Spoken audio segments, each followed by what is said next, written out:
That's true. That's true. So I mean, if you guys are new to the program, I'm a Bulls fan, and obviously, most of our listeners are local. And if you guys haven't seen it, Billy Donovan.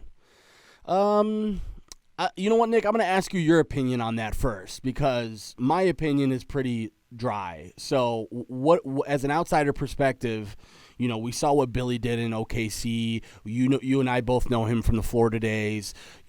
From an outsider perspective, what do you think of this hire? I was kind of shocked a little bit, but I wasn't shocked. I mean, Mm-hmm. this might sound bogus in a way, but this seems like a quote unquote Bulls like move. Mm-hmm. Like let's look at some of the coaches we're talking about Tim Floyd way back in the day, fresh out of Iowa State. We're talking about Fred Hoiberg, again fresh out of Iowa State. The Bulls went with a young well, in this case, I guess Billy Donovan really isn't inexperienced. We see all the job that he did in in OKC, and Mm-hmm. I feel like this is kind of the Bulls move where you have a bunch of young guys. Are you really going to bring in like here's what I'm saying. I think with the Bulls, what they didn't do was try and bring in some already recycled coach Mm-hmm. or try and bring in the popular coach, like the Byron Scott or the Tyronn Lue, Yeah. or Chauncey Billups is trying to put his name in the hat Yeah. and say that he wants to now coach. And you don't have that anymore. You bring in a Billy Donovan who with really over the last couple of years, especially after losing Kevin Durant, Mm-hmm. which a lot of us believe was the better player on that team over Russ. We saw what he did in Oklahoma City, especially this year. A lot of people didn't think that Oklahoma City was going to be that good. Yeah. Chris Paul was going to get traded within 2 weeks of the season started, and this team's not going to be good, but they set themselves up. Yeah. And they almost went to the second round of the playoffs and went toe-to-toe with Houston. So I think this is a good move. Now, the question is what talent are you going to put around for Billy Donovan really to work with? I read somewhere earlier today where because, obviously I think Billy Donovan was Joakim Noah's coach when they won Mm-hmm. those national titles down in Florida, that they're going to bring in Joe, basically just being kind of the player slash bench coach slash cheerleader slash Udonis Haslam of the team. the enthusiast Yeah. for the Chicago Bulls. Basically like he's not being no integral part of getting 20 to 25 minutes a night, but it's somebody that knows Billy, that knows the system, that can be in their ear when he can't be. So I want to see what the Bulls do as far as the draft coming up soon and what they're going to do free agency wise and with, all the rumors and the trades and everything. But I don't think this is a bad hire. Yeah. I just think we didn't mention this last week, but Steve Nash ended up getting hired by the Brooklyn Nets. And for whatever reason, everybody was up in this huge uproar, White talking, you had privilege. Stephen A. Smith talking about white privilege Yeah. and all this other nonsense. And my question is, I don't understand why everyone is so collaborating for having Tyronn Lue to get like this fifth chance as an NBA head coach.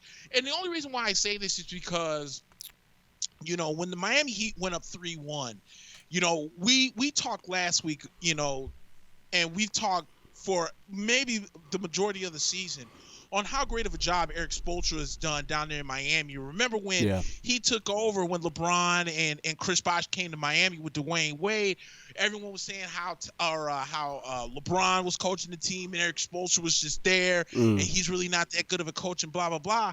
And you could throw all that crap to the wayside with the job that he's done since, they kind of broke up that big three, especially this year. Yeah. But I can't say the same thing for Tyronn Lue. Because when LeBron left Cleveland and Tyronn Lue was there, Tyronn Lue didn't really last that long because I don't think Tyronn Lue is really that good of a head coach, hence why he didn't get the Brooklyn job, hence why his name hasn't really come up in other other names, and you never know what you can get with Steve Nash. Yeah. And so I think this is a good move by the Bulls. As a young coach with a young team, he has a really good track record. His playoff track record may not be that great, but I think Billy Donovan's going to get the best out of the Bulls. I think it was a really good hire. Yeah, I think, like I said, my opinion on it is very dry because, not a lot of people realize that this is the first coach that the Bulls have hired with actual NBA experience. Jim Boylan, career assistant coach. What's my boy's name? Fred Hoiberg, Iowa State or bust. No NBA experience. Tom Thibodeau, as good as he did for us, he was a lifetime assistant coach. So Karnisovas, who's the new GM from Denver, who came over from Denver to Chicago, clearly, he saw Donovan as a cut above the rest. I know that Sam Cassell was in there. I know that Amadoka was in there. A couple assistants, but I think the Bulls were scared off by the assistant game. You're taking a gamble now. You're taking a gamble by hiring assistants and hoping for the best.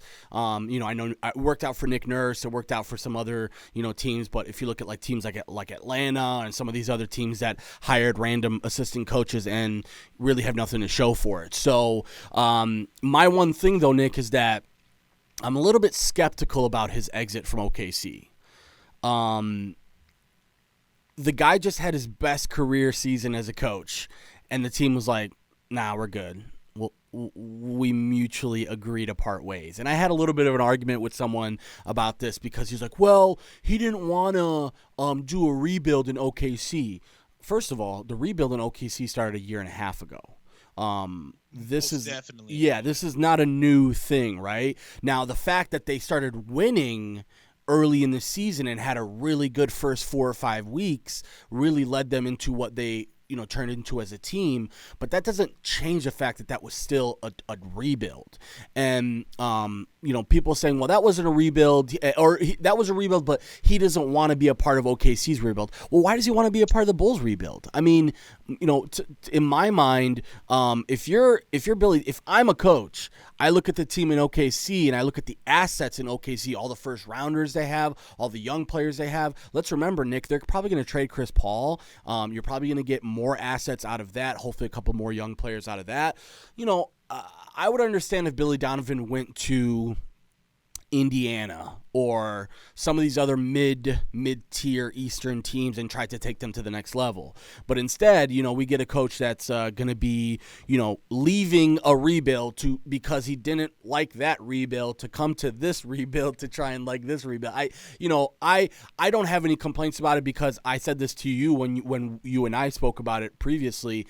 Let's see what the players look like because, we can't do anything here with Billy Donovan on the sideline without players out there. So, and I'm glad you mentioned it because the whole Steve Nash thing also upset me because people pretend like this is the first time that a former superstar NBA player got a job because of his clout as an NBA player, meaning, we've seen tons and tons and tons of players who have amazing careers go out and get job opportunities that maybe they don't deserve for it, So to me, it was a miscalculation on Stephen A's part. Stephen A is a guy. Let's be honest. His job is to go out there and make headlines, and he did that with the Steve Nash comment. But I don't agree with that. I think Steve Nash, if anything, he's got superstar privilege because when you walk into a room and you're Steve Nash and you're able to convince a boardroom of Brooklyn executives that I can make Kevin Durant better, I can make Kyrie Irving better, and I can make this cast of guys around them better. That's it. You don't need to have a solid resume, right? Because you're coming in here, you're a former MVP, one of the best players in NBA history, one of the best point guards in NBA history. I think that's enough privilege to get a job. That's just me. I think so too, and I think Chauncey's gonna get a job coming up here soon. Yeah, I know, like I said, I know his name had come up that I read some, actually a couple of reports saying that he was interested in becoming an NBA head coach, and I could see it happening. In due time, but I think that the NBA at this point is, I think a lot of these teams are trying to start, something new without bringing in, the same played coaches. Yeah. You know what I'm saying? Or even do you want better? Let's look at Cleveland. You went out there and spent all that money to bring in what's his name from Michigan, Beeline, yeah. And he didn't even last half a season. He couldn't go 2 weeks without saying the N-word. Right. You know what I'm saying? So yeah. it's just, I think that a lot of these teams, and this is not just in the NBA, let's look in baseball as well. Mm-hmm. Aaron Boone had absolutely no managerial experience whatsoever and somehow won the Yankees job. Mm-hmm. Mike Matheny. Yeah. It's a few other guys that, and we mentioned this last week, how baseball is now starting to become this, analytic type of sport now, where the old school recycled coach, outside of Joe Girardi, is not going to get more looks. Like, think about it. Everybody and their mama's tweaking and why Buck Showalter doesn't have a job. Yeah. Because Buck Showalter's now of the old school mentality of where baseball isn't nowadays. It's the same in the NBA. You're not going to get the Byron Scotts and the Alvin Gentrys and, some of these other guys that have gotten multiple jobs for teams to finish with 30 wins and get the same top 10 picks for 3 or 4 years before they decide to move on.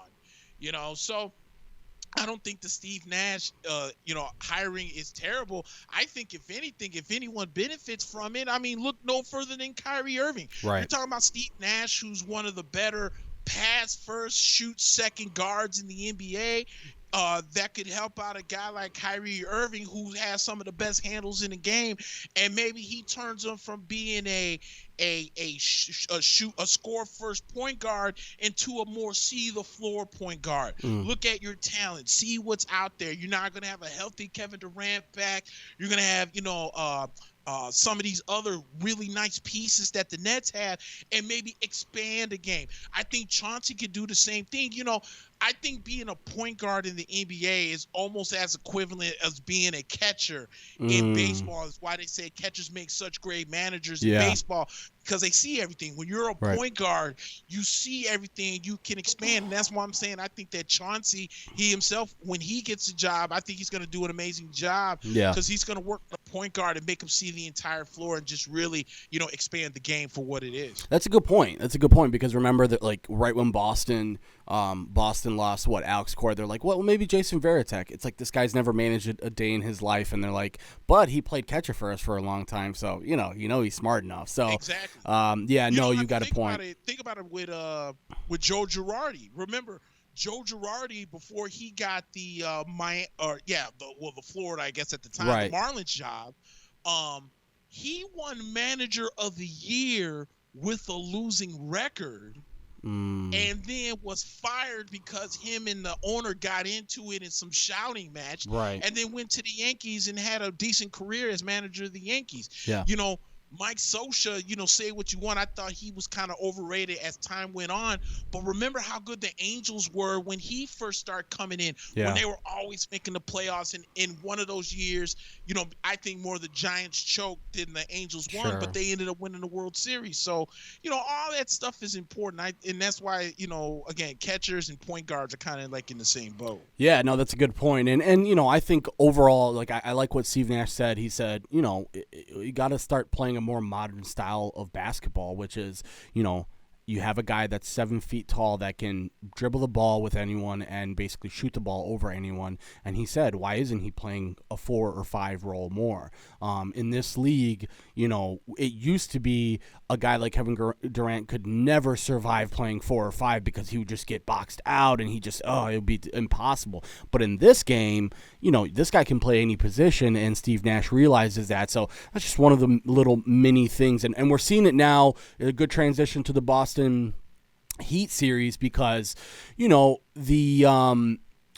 funny, Nick, because the Rockets-Lakers series could have been one of the most important series in NBA history. And hear me out on this, because, I tried this on a friend earlier this week and he didn't buy it. But if the Rockets beat the Lakers with no center, that would have changed the league forever. I'm with you on that. Because we are so obsessed with the 1 through 5 order that we've been given for basketball, that it's a point, you need 2 guards out there, one that can handle the ball, one that can shoot the ball. You need a wing that can, do a little bit of everything, 3 and D, and then you want your power forward and your center to be able to be big enough and strong enough to stay in the paint the whole game. And that's changed completely. I mean, we saw it with the Rocket series. They obviously didn't do as well as we, had anticipated after that first game, but they almost changed the game with that. And similar to take it back to this Celtics and Heat series, it's also giving me shades of that, because Miami traditionally wasn't a team that you looked at before the season and said, man, they're deep. Because you're like, okay, we'll see what Tyler Hero is. We'll see what Duncan Robinson is. We'll see if Bam can take the next step. And what we're seeing now is this depth and this lack. Remember when coaches used to be scared to play rookies? It was like, Right. I can't play Tyler Hero 25 minutes. He just got in the league. And then now you're like, he's the best player on the floor for 2 of the games of this series. So obviously Celtics, they were able to save themselves from elimination last night. Let's be honest, Miami looked a little flat from the beginning, and the Celtics took it. So the Miami's still up 3-2. Overall, though, I think last time we were here, we were talking about how Miami had to sort of put this one to bed early, and right now we're starting to see that the Celtics, once you give them a little confidence, Jason Tatum's a killer, and they've got the secondary pieces there. Yeah, I'm with you on that. I think 2 guys for Boston, that could really, change things up is Kemba and Gordon. The return of Gordon Hayward. Yeah. And the guy, it's crazy to see Kemba kind of struggling the way he has per se, in these playoffs. But if there's a guy on Boston, especially seeing the way that, Tyler Hero went off in game 4? 4, yeah. If there's a guy on Boston that can go off like that, it's Kemba Walker. We've seen it his entire career. Everyone that knows me knows I'm a diehard UConn men's basketball, actually both fan. And I remember when Kemba Walker literally put UConn on his back from going from the Big East tournament when UConn was a lower seed all the way to a national championship. I know that he has the ability to put a team on his back and just absolutely go off. And remember, this is new territory for Kemba Walker. Right. He didn't really spend a lot of time in the playoffs when he was down there with, the Charlotte franchise, from the Bobcats to the Hornets transition, so with him being in the playoffs right now with Boston, it's kind of new territory. But if he can find that in him, it could really change. But I agree with you. With a couple of things you said. If we can go back a few minutes to what you talked about Durant being a 4, if you go back to the 2012 season where Carmelo Anthony should have been the MVP but didn't win it that year when he was the scoring champion for the Knicks, he was a 4 that year. Because remember, a lot of people were saying that he was too big to be a 3, but he was too fast to hang with 4s. So when they put him at the 4 was when he was when he had his best numbers, because a lot of the 4s nowadays are just too slow. And Carmelo at the time was too fast. He had way too many moves for most of these 4s. Guys weren't trying to stick him, so the mid-range game was there. And that's why I agree with you with that when it comes to Kevin Durant, because it's like, dude, here's a guy, I know the game has changed and a lot of 4s shoot 3s, but a lot of these 4s are still big and still can't handle guys, with length and athleticism like a Kevin Durant. Right. And if you go into this series right here are 2 teams that don't have the quote unquote true center. Yeah. There's and I'm with you. There's so much emphasis on how the center position, isn't what it used to be, and we don't have, these 7-foot guys and all this other nonsense. Well, I mean, like you said, the game has changed now. You have a lot of these, 7-foot guys who are shooting threes nowadays. Like, let's not act like back in the quote unquote glory days of the NBA that a lot of these centers didn't have jump shots. The only real center in the NBA that never really had a jump shot was Shaq. Patrick shot the ball. Hakeem shot the ball. Kareem shot the ball. I mean, you didn't see it very much, but Kevin McHale and Robert Parrish, the Chief, both had some type of mid-range J. Yeah. It's just now they've expanded it to some of these guys out here shooting threes, So that's why I think that this Heat-Celtics series is so exciting to watch because they both mirror each other. Yeah. The only difference is that there are times where Eric Spoelstra is literally out coaching Brad Stevens real heavy. Right. Plus, Miami's depth is much deeper than Boston's right now. Yeah. And I think that's really been the X factor in this series. Because when Boston does not have an answer to Tyler Hero going out dropping 38 and just hitting everything that he puts up, it's going to change the series. So, yeah, they did a nice job last night, and I'm with you. Miami looked very flat last night, and the Celtics took advantage of it. But, you already know that Eric Spoelstra has these guys coming out tomorrow, guns blazing. It's going to be a real good game. But a good game last night for the Celtics to, save off elimination and force a Game 6. Yeah, so, I mean, I think another thing that I think is of heavy emphasis that you mentioned is, Brad Stevens getting out coached right now. We are not used to seeing he's the tactician, right? He's the guy who he's got everything where he wants to be. He moves the chess pieces around, and quite frankly, this series he has been out coached for the vast majority of the series. I think yesterday, in specific, we started to see the top-heavy talent of Boston come out and really show its face, but Goran Dragic is outplaying Kemba. At many times, Bam Adebayo is basically dominating down low, and he was one of those guys that yesterday you looked at, and he was a little bit flat as well. So I agree with you. I think overall right now this is an interesting series because come tomorrow, you're gonna have an elimination game for Boston, obviously, but if you're Miami, that's almost a must-win, right? You can't afford to let them win that one and have to go to a Game 7, especially when you talk about guys like Jason Tatum stepping up, and when you have a guy like Kemba who can score in a hurry. Miami has to put this one away tomorrow. I'm with you on that. You can't afford to let Boston have any momentum or have any hope that they can going into Game 7 saying, hey man, look, we was down 3-1, but we got this. Yeah. Because then, that's where, I think that's kind of where well, actually I can't say that there's an advantage either way because, the Celtics haven't been this far in a while, and obviously these Heat haven't been far in a while. So even if you go into Game 7, you can't say, oh, well, we got the experience or whatever you try to use, because at that point, it's just I'm with you 100%. Yeah, Miami has to put this away. You can't give Boston any type of hidden momentum to try and go into Game 7 and say, we're still in this and we could beat them, and then Miami comes out defeated. But I don't think Eric Spoelstra knows that. Yeah. Here's a guy that has a ring, couple of rings on that. And, and it's funny you mentioned, Brad Stevens being the tactician, because it's like the guy that we're calling the tactician or the chess master is being beaten out by the bigger chess master. Right, yeah. Let's not act like Eric Spoelstra has never been down this road. And again, we give him so much praise on how smart of a head coach that he is.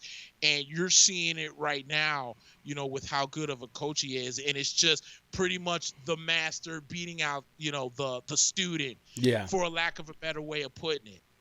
Yeah, no, 100%. I mean, the thing with Brad Stevens is He's gotten a lot of praise, Nick. I mean, a lot of praise since he's got to Boston. And I think now you're starting to see the tides turn where it's like, maybe this guy isn't the best coach in the world, because when he came to Boston, obviously what he did in college was spectacular considering the amount of talent that he was able to get at Butler and really the lack of talent that he had on the team, that he was beating other teams with more talent. And, I think NBA teams look at that and go, oh my God, we saw Shaka Smart. We saw a lot of these other guys with less talent on the court get consideration from the NBA because they're like, wow, he can do more with less. And when Brad Stevens came to Boston, I think they tried the whole, they tried the experiment with Isaiah Thomas,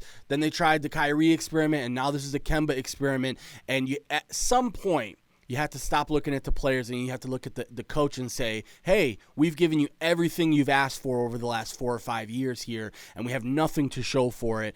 So this is a make or break game in my mind. I don't think Brad Stevens is going to get fired after this game, but after this game, if tomorrow we talk about Miami winning and advancing to the finals, that is a huge momentum shift in the NBA because all of a sudden, the East seems wide open next year. Free agents are going to start to look at that. Teams like ours that are maybe on the bottom barrels of the league are going to start to look and go, maybe if we make 1 or 2 moves, we can get into the level of, a 5, 6, 7, 8 seed. So, it's going to be a really important thing for Stevens in particular, because if he can't win this, you start to look at it and go, maybe this isn't our guy. And I'm glad you mentioned that because I don't know if it was the last show or the show before where I kept saying, like, I never understood why free agents are so gung-ho to go to the West. Yeah. Because now you have LeBron out there, and then we'll see if AD stays out there. And then the Golden State Warriors are only going to regroup and come back from injuries. So you got those guys out there. And then you got Dame out there. And then you got James Harden over there. And it's like the West is so star-studded that why wouldn't you look at some of these teams in the East and say, you know what? If playing in the NBA is all about getting rings, I feel like the path to get there might be a little bit easier in the East. Yeah. So why don't I come to a team that might be 1 or 2 pieces away? Because think about it, and I think this is one of the truest statements ever. If Miami makes it to the finals, whether if they don't win it or not, the Miami Heat become instantly a favorite destination to go play when it comes to the East. Yeah. Because obviously we know the scene of Miami, but now here's an organization that's 1 or 2 solid pieces away from really winning an NBA championship. Obviously we've heard about the rumor mill with Milwaukee and supposedly of CP3 going to Milwaukee, that Giannis has told the front office that he wants CP3 to be out there. We'll see about that. There's also been rumors of Mike D'Antoni maybe taking that Sixers job. And then there's been even further rumors that they might sell the farm to try and bring Harden from Houston to get to Philadelphia, which I think is absolutely insane. If you looked at that package they were talking about, they're talking about trading Ben Simmons and like 3 other guys.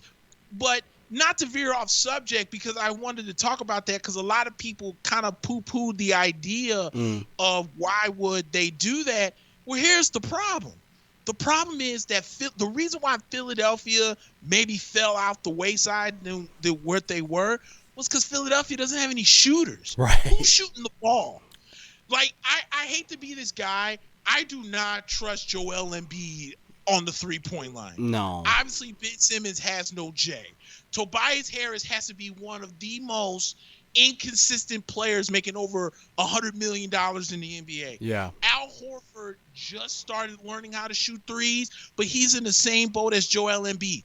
You got rid of all of your shooters to bring in some of these bigger pieces, and the team doesn't make sense. When you had J.J. Redick and, to an extent, Robert Covington, who could actually shoot the damn ball, and you let those guys go to bring in these useless pieces, that's why you're in the boat you're in now. So, D'Antoni's going to need shooters if that's who you're thinking about bringing over there. So, I mean, even Philadelphia becomes a new, becomes a destination. We talked about the Bulls bringing in Donovan. Obviously, the Knicks with Leon Rose and Tibbs being over there. So I think that there's more destinations in the East to make the East a little bit more competitive than everybody going over to the West, knowing damn well that you're not either going to beat LeBron or you're not going to beat the Warriors when they come back being healthy. There's just no way. Yeah, no, you hit it on the head, and I think also it will take a couple of trades like that. It'll take a CP3 to Milwaukee or a CP3 to the Knicks, or it'll take a couple of trades like that for people to really see that. But yeah, no, you bring up a good point, and to hit on the before we move on to the Lakers series, to hit on that D'Antoni point, they built that team for Brett Brown, right? And they gave him everything he asked for because he was the trust the process guy. He was there from day one and molding these young guys. And he's the one who asked for Horford and asked for Tobias Harris. And clearly, you looked at that team on paper and you saw Ben Simmons, Josh Richardson, Tobias Harris, Al Horford, and Joel Embiid. And right away, the first question is, who's going to take the shot? Who's going to be the guy who scores? You can't just feed Embiid and hope to get, fast break points, 50 fast break points every single game. So, overall, though, the NBA is trending towards this new zone, which is like, we can do things the way we and I'll be honest, Miami's a good example of that, because who was really talking about Miami when Jimmy Butler joined? That was very clearly a thing of like, okay, Miami's trying to get over D Wade and LeBron and okay, maybe we'll give them third in the East, but to think of where they're at now and how close they are, and honestly, Nick, what type of shot they have. I think you and I probably both agree that the Lakers will probably win this series and maybe wrap it up tonight, but if you're looking at Miami and you say, wow, we may be able to match up one-on-one with the Lakers. And the fact of the matter is, AD scares you and LeBron scares you, but everybody after that, I think, pretty much after AD and LeBron, you can go one-on-one with Miami and the Lakers, and Miami either has a competent player or a better player at every single position. So that's crazy to think about, right? It's crazy to think about that Miami, this team that is so deep and so good. Before the season, we weren't really ever considering them as a serious contender. And now, like I said, one game away from doing that, it's impressive. And I'll be honest with you, I do think that they do present a little bit of a problem to the Lakers, because let's remember, the Lakers haven't faced a really tough center other than Nurkic. The Lakers haven't faced a really tough center defensively. And as much as I love Jokic on the offensive side of the ball, he's so stiff and he doesn't have any lateral quickness. It's so hard for him to be able to guard a guy like AD, to be able to stay in front of guys like JaVale McGee and Dwight Howard and stuff like that. So defensively, when you have Bam Adebayo who can match up almost one-on-one with AD, and then you got Jimmy Butler, who's notorious for being able to match up one-on-one with LeBron, it's almost like Miami made this team to beat the Lakers. Right. Yeah, no, I'm with you on that, and especially on the AD versus Jokic part. I mean, I'm in this group, and there's a lot of these guys that are out there talking about, I told you that Jokic was a better center than Embiid. I think they're both one and the same. Yeah. I think that the way that they play, their style, especially offensively, is one and the same. I think Jokic is a better passer and sees the floor better. But, as far as like moves wise, quickness wise, shot wise, effectiveness wise, I think they're one and the same. I don't really think one is better than the other. But defensively, I'm with you 100%, dude. Like, it's so tough to watch Jokic go against AD because AD is just so athletic, and Jokic just can't match up with him, Yeah.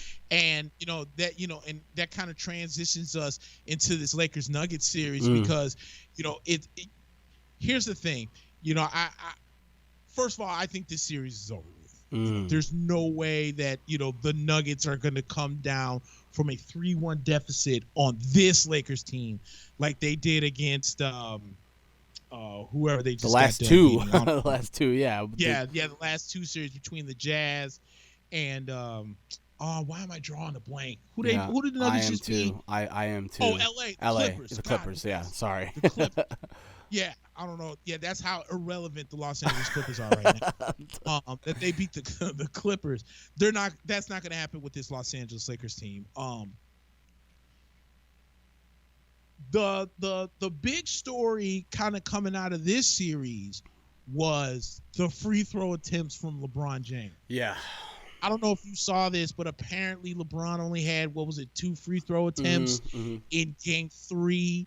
And then after, the Lakers were kind of tweaking about it and said something to, whether it had been the NBA or the officials or whatever. The league LeBron office, had 14 of the boys yesterday. Or the other day. They fixed that real quick for him. Yeah, they did. And I mean, don't get me wrong, I don't really mean to go off subject, but I remember watching, how people love to just hate on LeBron James. Sure, yeah, it's a favorite pastime. Yeah. And I love when people are like, LeBron James would have never survived in that 90s those questions. Era of basketball. Man, he would have probably averaged like 14 because he's such a wuss and all this other stuff. Somebody brought up a video of Michael Jordan playing against some of the talent he went up against the 90s. Oh, it is absolutely hilarious. You have Michael Jordan, a 6'7", 6'6", 6'7" machine, going against some high school teacher guard in like Mark Price, making him look like a complete dumbass by crossing over just some average white dude on the court.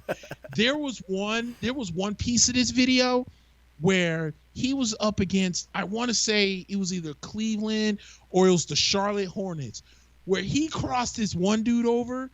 And when he went into the point paint, it was 4 Charlotte Hornets just looking dead at him as he went straight to the hoop.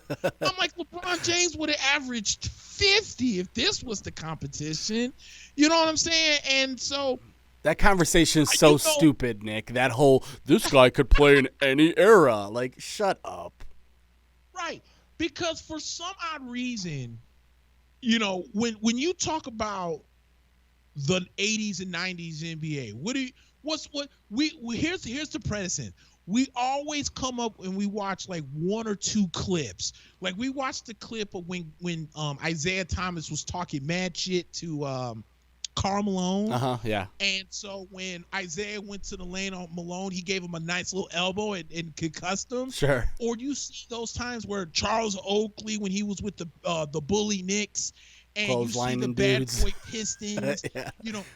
You come up with like 3 or 4 like good scenarios, and then you're saying to yourself, oh man, dude, LeBron James wouldn't have survived. But then if you actually go back and look at clips of Sean Kemp going, this guy is a 6'8" monster freight train going from one end to the other, dunking on everybody and their mom. I'm thinking, dude, if Sean Kemp could do this in this era, LeBron James would have made these guys look like idiots. He would have averaged 40 in the 80s for sure. He would have averaged 40 in the 80s. In a heartbeat.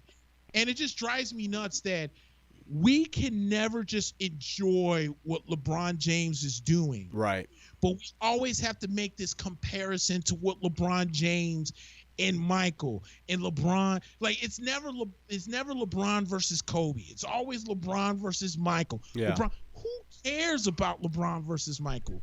LeBron James is arguably still maybe the best player in the NBA right now. Clear cut drive.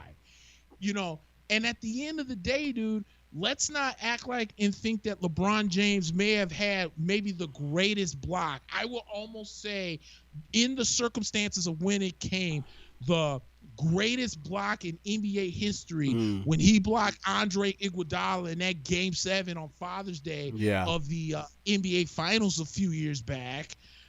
Let's not act like LeBron, the only thing LeBron James hasn't really been is quote unquote clutch. He doesn't really take that last shot. Right. That's fine. It may not be his MO. Sure. But am I going to hold that against him from the greatness that we've seen from LeBron James? Hell no. Yeah. And so going into this series, you're seeing a couple things in my opinion. First, you're seeing the championship pedigree of a healthy LeBron James coming out, but what you're also seeing is an Anthony Davis who may have never really been in this position before, having fun because he knows he's so close to a ring. Right. And then, JR brings in a little bit here and there. Kuzma's learning as he's going along. Alex Caruso's learning as he's going along. And I'm telling you, man, it's something about this Lakers team, and it's like this hunger from LeBron James to bring this championship to LA to cement whatever legacy that, we feel like he hasn't done yet, with this team. And Denver's just outmatched. Like, this isn't the Clippers. I think with the Clippers, because the Clippers don't have that quote unquote real center, like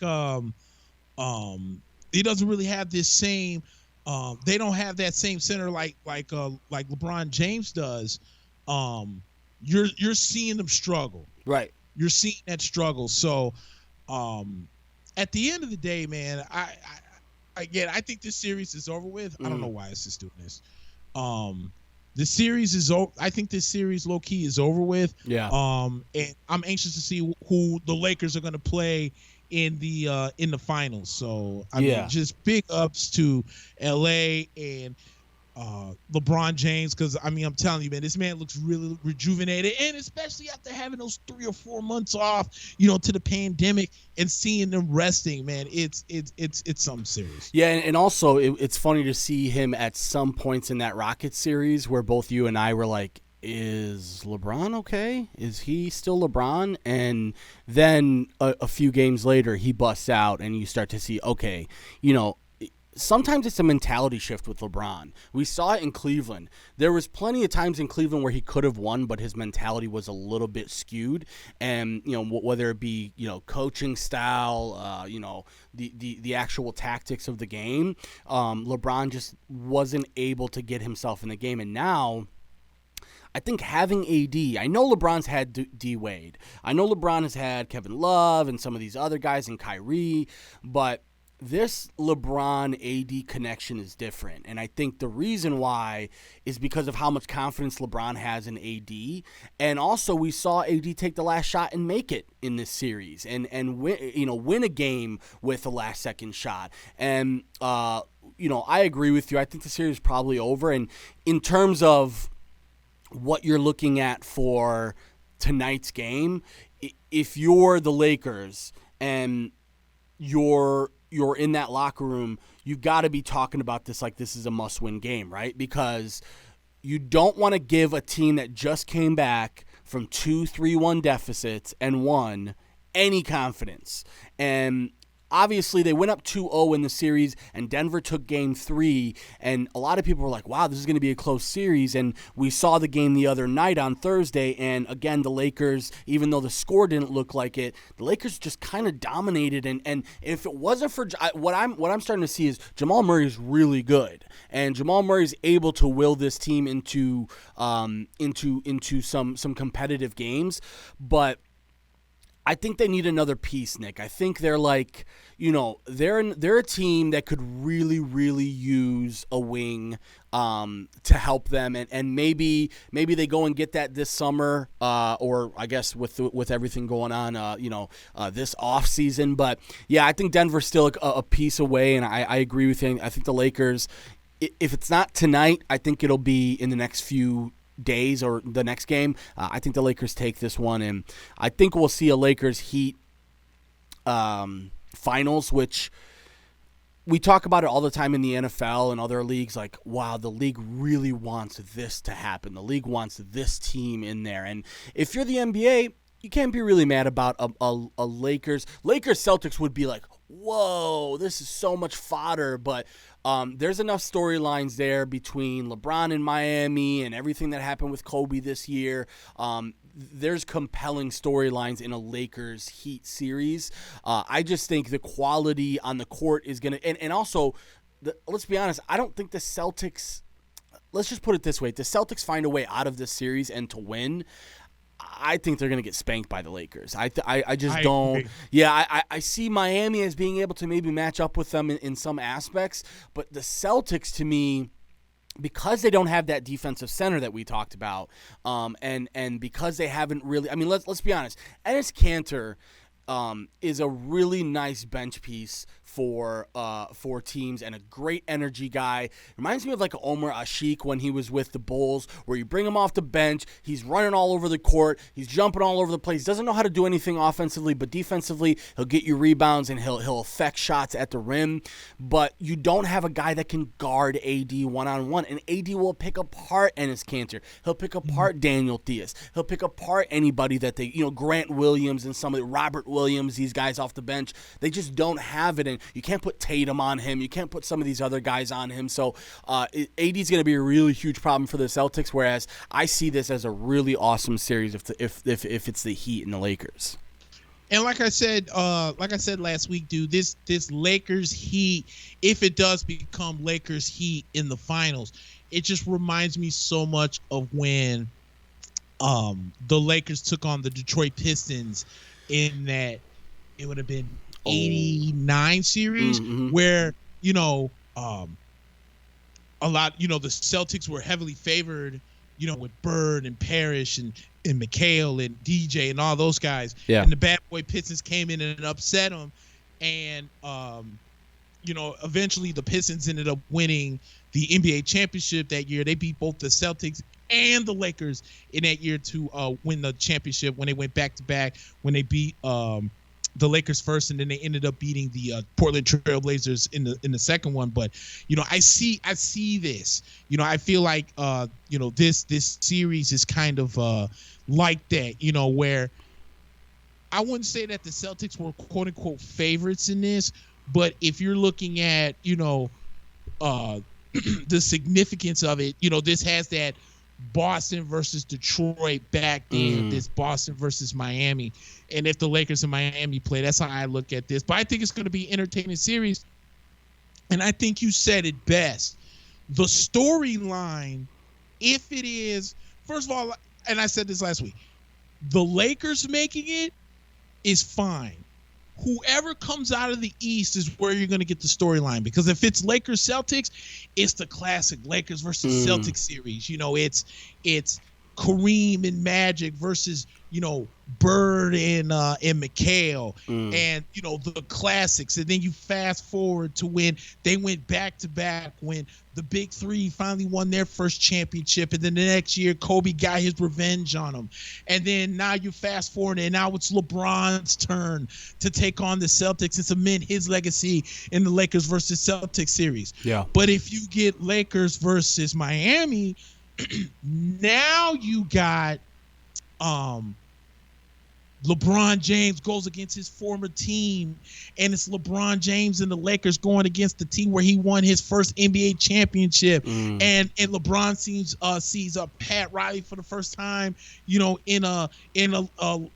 since he left Miami, and all the other storylines. So you're going to get a good series out of either one, as long as it's the Lakers. If Denver was to manage to pull this out, I'm telling you, nobody's going to want to watch unless you're a fan of the NBA or said team, because Denver versus Boston or Denver versus Miami does absolutely nothing for the NBA. Yeah, the NBA was probably kicking and punching walls when the Clippers went down, because that would have been such a perfect Final Four for the NBA, the two LA teams, Miami and Boston. And yeah, clearly what we're going to see here is for the Miami-Boston series, it's going to be who flinches first, right? Because it's like these both teams are sort of having this attacking mindset, and who's going to be the one that sort of zigs when they should have zagged.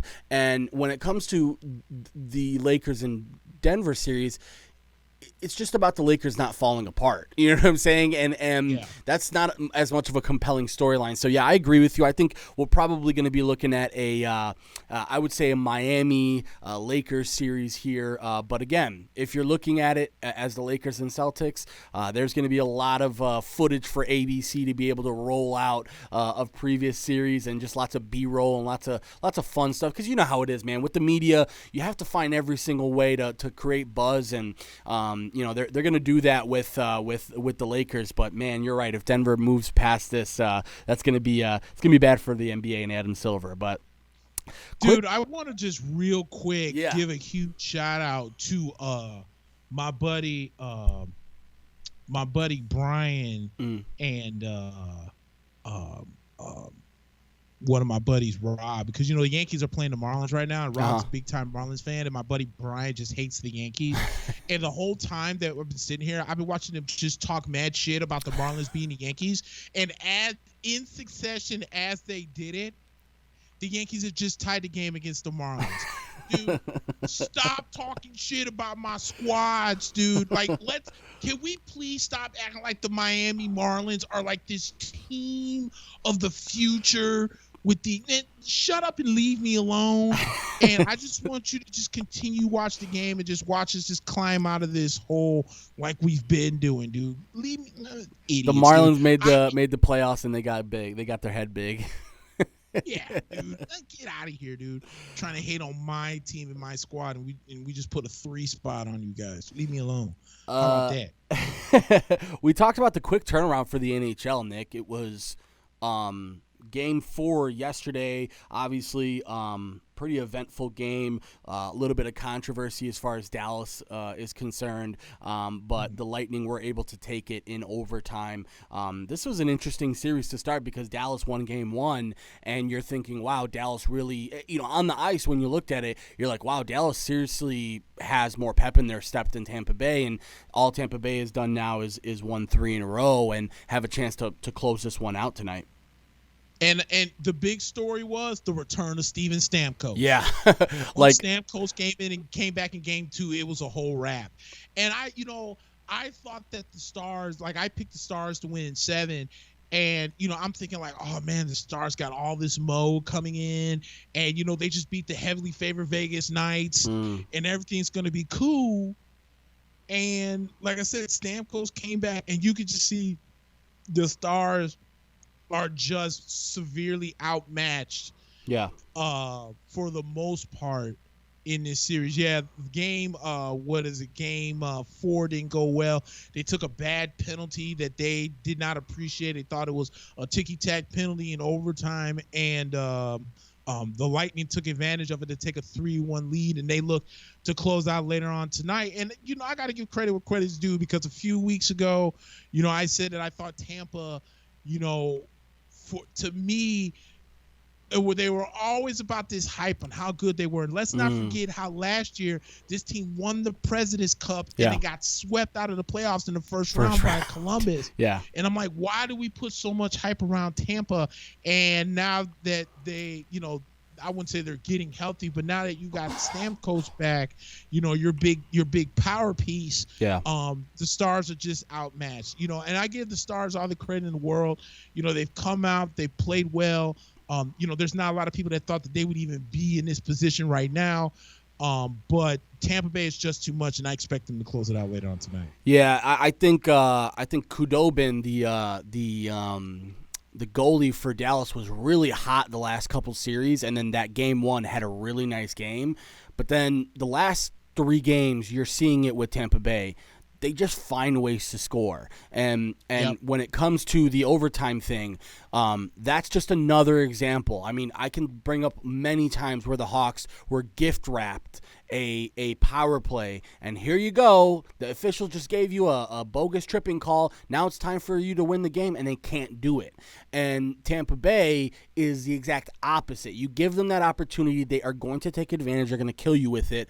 And more than likely, when you look at it, the Stars don't have as good of a team top to bottom, right? I mean, if you look at the top to bottom talent on this Tampa Bay team, they are stacked in terms of forwards.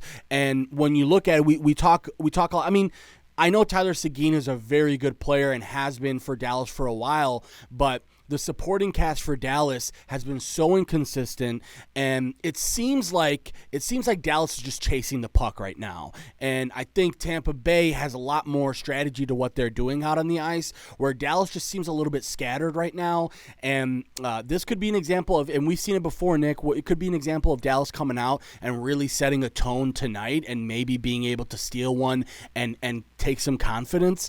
But yeah, I just think right now Tampa Bay has too many ways to score, and if you aren't able to hold them under 2, maybe even 3 goals, you're probably going to lose the game. So it's a really tough one, because we saw it. I mean, the Dallas scored 4 last night. If you get 4 in a game, you're usually thinking I'm good. You got 4 against Tampa Bay, and you still lose 5-4. Yep. Yeah, I saw that too, and I was just like, man, that's pretty much the wind out of the sails for Dallas, and I agree with you. I remember when Dallas made the trade to bring Tyler Seguin into to Dallas, and a lot of Boston fans were like, I can't believe we got rid of him and this and that. I mean, he's really flourished down there in Dallas, and it's worked out for Boston. It's worked out for Boston too. It really has. Yeah. And I'll say this too,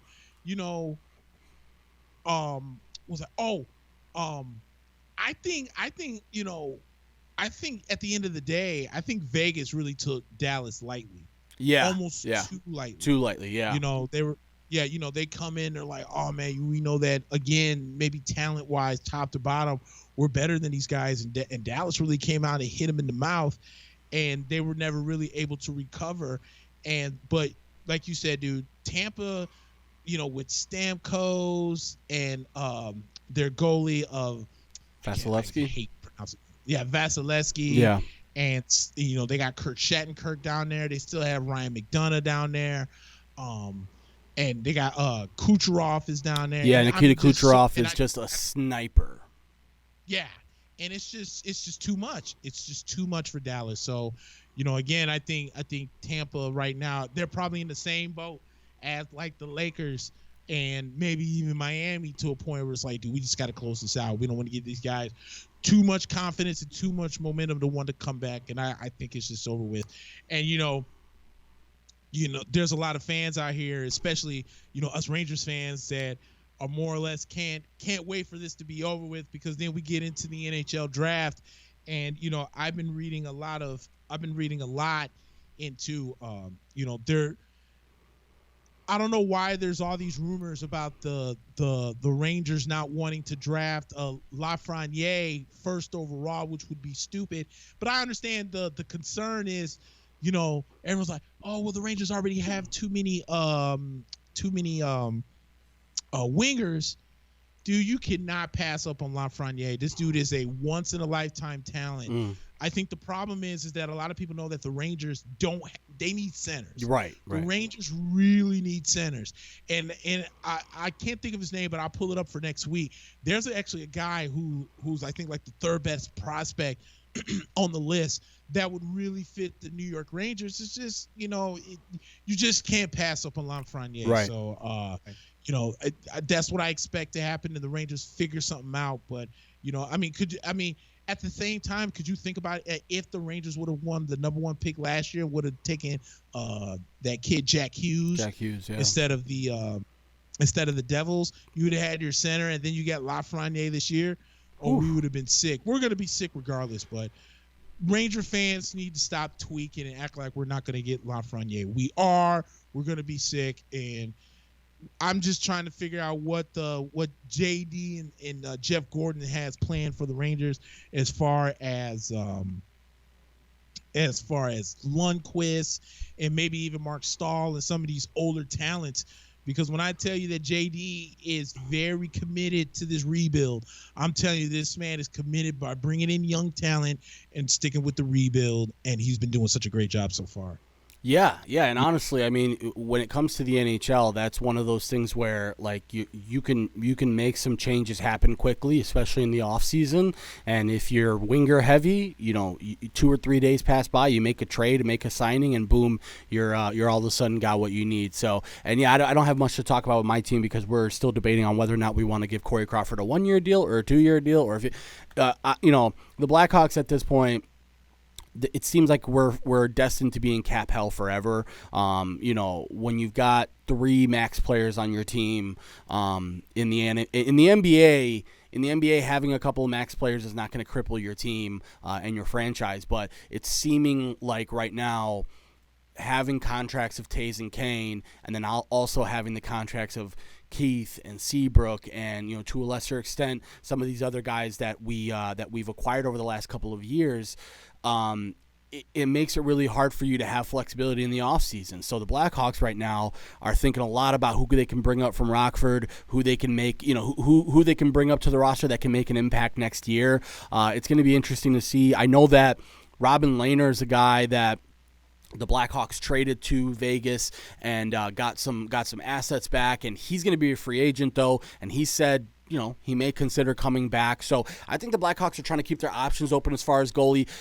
The Blackhawks have given enough contracts for previous performance. Let's put it that way. Corey Crawford, we did it with Seabrook, we did it with Keith, we did it, to a lesser extent with Kane and Taves. We can't do that with Corey Crawford. Corey Crawford either wants to come here on a deal that is going to be good for the team, or he can go and find his destination elsewhere. I'll be honest with you, there's not a lot of teams that are going to be clamoring for the services of Corey Crawford. He had a very inconsistent season last year.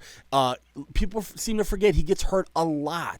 I mean, the guy got hurt at a concert 2 years ago or 3 years ago. So to me, man, you got to start to look at the Blackhawks and say, I'm not going to listen, Corey, you're a legend in the Blackhawks organization, but I can't give you money, based on how big of a legend you are at the club. We have to be able to spend money more efficiently. And like, I don't know if Robin Lehner's even in our wheelhouse right now, because I think he'll probably command more money than we can spend, but I do think that there's probably equal or better options than Corey Crawford, and I don't think he's the end-all be-all there. You know what I think the problem is, dude? I think the problem is, okay,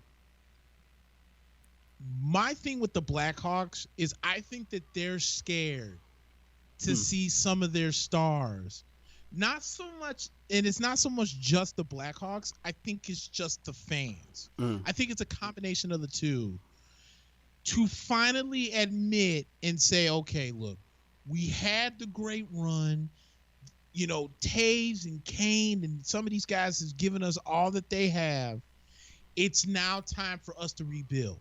Yeah. And I think that it's tough for the Blackhawks and even the fans to see Jonathan Taves in another uniform that's not a Blackhawks uniform, or Patrick Kane that's in another uniform that's not the Blackhawks uniform, because and I will always say this until I can no longer speak, that I think that the Blackhawks took the turn for the worse when Hossa had to retire because of the allergic reaction. Yeah. Because I feel like Hossa was that glue. He was that veteran glue that held. That's why he got the big contract, because he was that glue that held this team together. When that glue was gone, now it led to you guys getting swept by Nashville, which then next season led to Quenneville being gone. And then, like you said, Crawford can never stay healthy. And, the magic for the Blackhawks just isn't there. Like, right. It's like the winning is still kind of there, but the magic, saying that, okay, we get to these playoffs, we're gonna win the whole thing. We're gonna, we're gonna do the damn thing. Like when the Blackhawks would make it to the playoffs as the second seed, you already knew off the top of the bat that this team was Stanley Cup contenders. Right. You can't do that now. Yeah. You know what I'm saying? And now I feel like the Blackhawks, and like you said, you guys are in salary cap hell. The problem that I have is that you got to trade these guys and get whatever max prospects you have to, and you have to rebuild this thing. Yes, it sucks knowing that you just came off from winning 3 cups with these guys, but you can't hang on to the glory days if there's nothing to hang on anymore. You have to redo it and rebuild it. So yes, it'll suck if Patrick Kane is in a give me a random team. Buffalo Sabres. There you go, like a Buffalo, because they love trading young pieces. Yeah, he's from Buffalo, so I could see that too. Exactly. So it's going to be sucked to see Patrick Kane playing with Jake Eichel and those guys up there in Buffalo. But if Buffalo's going to give you a package where it's going to help you out to give you some salary cap relief and able to make moves to get this team better in the future, you got to do it. But you can't keep hanging on as the Yankees take a 5-3 lead. Oh, by the way, you can't keep hanging on to the past. When it's just time to let it go. You know what you just reminded me of, Nick? The White Sox won the World Series in 2005. And for 10 years after that, they tried and tried and tried to keep the team, keep the core of the team together to try and make them competitive and add a couple free agency signings here and there, and never went full rebuild. Even in the early 2000s, when or early 2010s, excuse me. In the early 2010s, the White Sox were in a position where they should have blown it up. And what they did instead was they kept some of the guys that they felt were sort of glue guys, but they were sort of from the previous regime, and they tried to add in guys like Adam Dunn and, oh my God, let's go make splashes here or there, Adam LaRoche, when in reality they had to offload some pieces and get some stuff, and we see what the result of that is now. They're a pretty darn good team, even though they haven't showed it the last week and a half. But yeah, that reminds me a lot of that. And I'll be honest with you, the real problem, it's not the Kane contract, it's not the Taves contract, because those guys both bring you enough on the ice to warrant paying them max money. The problem is you've got 2 or 3 contracts that nobody will take from you right now. Nobody's taking Duncan Keith's contract. No one's taking Seabrook's contract. No one's going to take Brandon Saad's contract at this point. And when you look at it, there's really not a lot of options other than to trade one of your main guys. And I think PR-wise, they're scared of that. I think they're scared of what will happen to Blackhawks fans if they can't see 88 anymore on the ice. And it's I'll be honest with you. I'm having a hard time articulating what I would like to do at this point, because you make a lot of great points. And if you ask me what I see in this team next year, I don't see a Stanley Cup contender as of right now. I mean, obviously it's early in the game, but it's tough for me to say let's go out and trade Kane or let's go out and trade Taves to Edmonton and get what we can out of him. Because I do feel like, you know what, this team has a good amount of young players on it that this year sort of overperformed. We didn't have a great regular season, but when the bubble came, we had a pretty decent bubble, other than, running into the buzzsaw that is the Vegas Knights. So, overall, man, the thing about hockey is that Stan Bowman seems to be the guy that's untouchable right now in the Blackhawks organization. They axed Quenneville before they axed Bowman. And let's be honest about who got us in this situation. It was Bowman. And one of the reasons why Quenneville had such a struggle and was fired eventually was because he couldn't work with the players that Bowman was sending him. So, the big thing for the Blackhawks right now is I think they want to keep a competitive team because they're scared that the United Center will go empty next year, and they'll lose some revenue from that. And that's a huge huge sort of factor in this, is that the Blackhawks, because of the money and the enterprise that they've created from winning those three Stanley Cup championships, you almost have to maintain a certain level of competitiveness to be able to maintain that bottom line. Yeah, no, dude, I agree with you 100% on that. You know, if you don't have the mainstays on there, people are like, dude, I'm not spending, $100 on a ticket to go see, a bunch of Rockford Ice Hogs. Right. You know what I'm saying? Right. Like, and that's why I agree with you. And I think that's where the Blackhawks find themselves between the rock and the hard place. Heather commented, she said that Corey Crawford's already made his dough. I'd give him no more than a one-year deal, 1 year, $2 million contract. And then she said she agreed with the host of comment. He could score and back check like a madman. The perfect example of a two-way offensive player. That's why they gave him that. Yeah. What's his name? Alexander Ovechkin, 10-year, $100 million contract. He was worth every single penny. And remember, the Blackhawks weren't good when they gave him that contract, too. The Blackhawks were bad when they gave him that contract. And he came and he made us good. So, great analysis there by Heather. Yeah, and she also said, I'd be scared of having Stan Bowman make those trades. He's not that good in evaluating talent. He often gets fleeced in deals. Yep. He also writes contracts that cost his cap hell. Mm-hmm. Stan's been useless since his dad, Scotty, stopped having a huge influence on business here. She's absolutely right. She hit it on the head. Shout out to Heather Marcella, dude, because I've known her since high school, and she used to always hate on me by being a Ranger. But you want to talk about somebody that knows her Chicago sports? Yeah. Look no further than Heather Marcella, dude. That is a smart lady. That's great analysis because she knows that Bowman is notorious. I mean, Nick, I can't tell you how many players over the last 5 years the Blackhawks have had that come up from Rockford and have amazing 3 or 4 weeks on the ice, and then Stan Bowman trades them for chump change. And that is so frustrating because you look at it as a fan, we have a couple of, I'll mention a couple, Nick Leddy and a couple of some of these other guys, Dylan Strome and some of these other guys that they've let go are now basically superstars elsewhere. So I understand. Artemi Panarin. The thing about Panarin was, remember what happened with Panarin. The Blackhawks knew that Saad was going to command a bigger deal.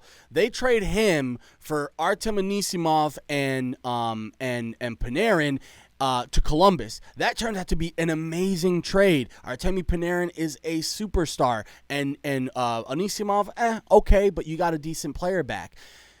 The Blackhawks then, in an effort to try and get away from paying Panarin, which Panarin now we know might have stayed for a little bit less if the team was more competitive, they trade him back to Columbus for the same player that they traded him for, Brandon Saad. And it was all in the name of, again, Nick, this revenue stream of saying, well, we can bring back this old name that people will really love. It's Saad. And when Saad came in, it was clear that he wasn't the same player that he was. And same thing with, Shaw, bringing him back from another team. So, yeah, man, we've got a lot of work to do as far as the Blackhawks are concerned. I don't know if I could see this team and Stan Bowman in general trading Kane or Taves maybe next year, but I think right now they have to really focus on trying to unload, at least Seabrook and maybe Keith. And right now defensively we're just not in a good place. But Nick, baseball. Yeah, go ahead. Phil just said. Said, I guess Kansas State just tied it up with Oklahoma. I mean, Oklahoma's the third best team in the country. Oh my goodness. That's I'll say this. I'm not going to be surprised by those this year because of this whole, pandemic and, everything that's going on. That's why I was surprised, Nick, at the lack of parity in the NBA. You would have suspected that, and I know we have seen some pretty crazy upsets in games, but for the most part, we haven't seen, other than the Milwaukee getting eliminated in the East and the Clippers who got ousted a little bit early, we haven't seen the type of parity I was expecting because with the type of inconsistency in the bubble and the coronavirus stuff, I was expecting a lot more ups and downs, and in specific in baseball too. I mean, baseball, to transition a little bit, both of our teams have had their ups and downs. And, specifically for the White Sox, I mean, it's been a rough last 10 days. They went to Ohio to play the Reds. I think they took one game from the Reds, and then they got swept 4 in a row by Cleveland. And Rick Renteria has really, really come under fire. He's not making the right decisions right now. And the problem is that the scrutiny is high because this team does feel they have a chance at this thing when they get into the playoffs. So the playoffs picture is pretty much set. It's just the seeding that we're looking at right now that is going to be different, but Tampa Bay looks to be locking up the best team in the American League at this point, as the White Sox, again, have gone really bad, and Oakland has gone a little bit cold themselves. Oakland is in that second position. Minnesota and Cleveland, who both have been surging after playing the White Sox, it just so happens, are 3 and 4, and the White Sox sit at 5 with the Yankees directly behind them at 32 and 26. So they're 2 games behind the White Sox and the Indians. So a lot can change here. I know there's 3 games left for some teams and 2 games left for other teams. So we're gonna start to see here what this looks like. But I think right now it probably, and by the way, Toronto and Houston are the last 2 teams in the AL, and in the NL you've got the Dodgers, who have been playing amazing baseball the last couple of weeks and specifically look like far and away the best team in the NL. You got Atlanta in the second spot. Gold, my friend. Yeah, I mean, Fool's gold. It seems. You want to know why? Why? Tell me. Because convince me otherwise that when these playoffs start, that the Los Angeles Dodgers won't have some team that either won the World Series or eventually won the World Series celebrate on their home field. Let's play the rewind button. Houston won the World Series on their field. Boston won the World Series on their field. And then last year, the Nationals, who knocked them out of the playoffs on their field, ended up winning the World Series. The Los Angeles Dodgers are the absolute doormat to any team either winning the World Series or eventually winning the World Series. So they could be as good as they want to against the National League West and the American League West, because outside of San Diego, Houston to an extent, and Oakland, I'd win 40, 50 games against these clowns too.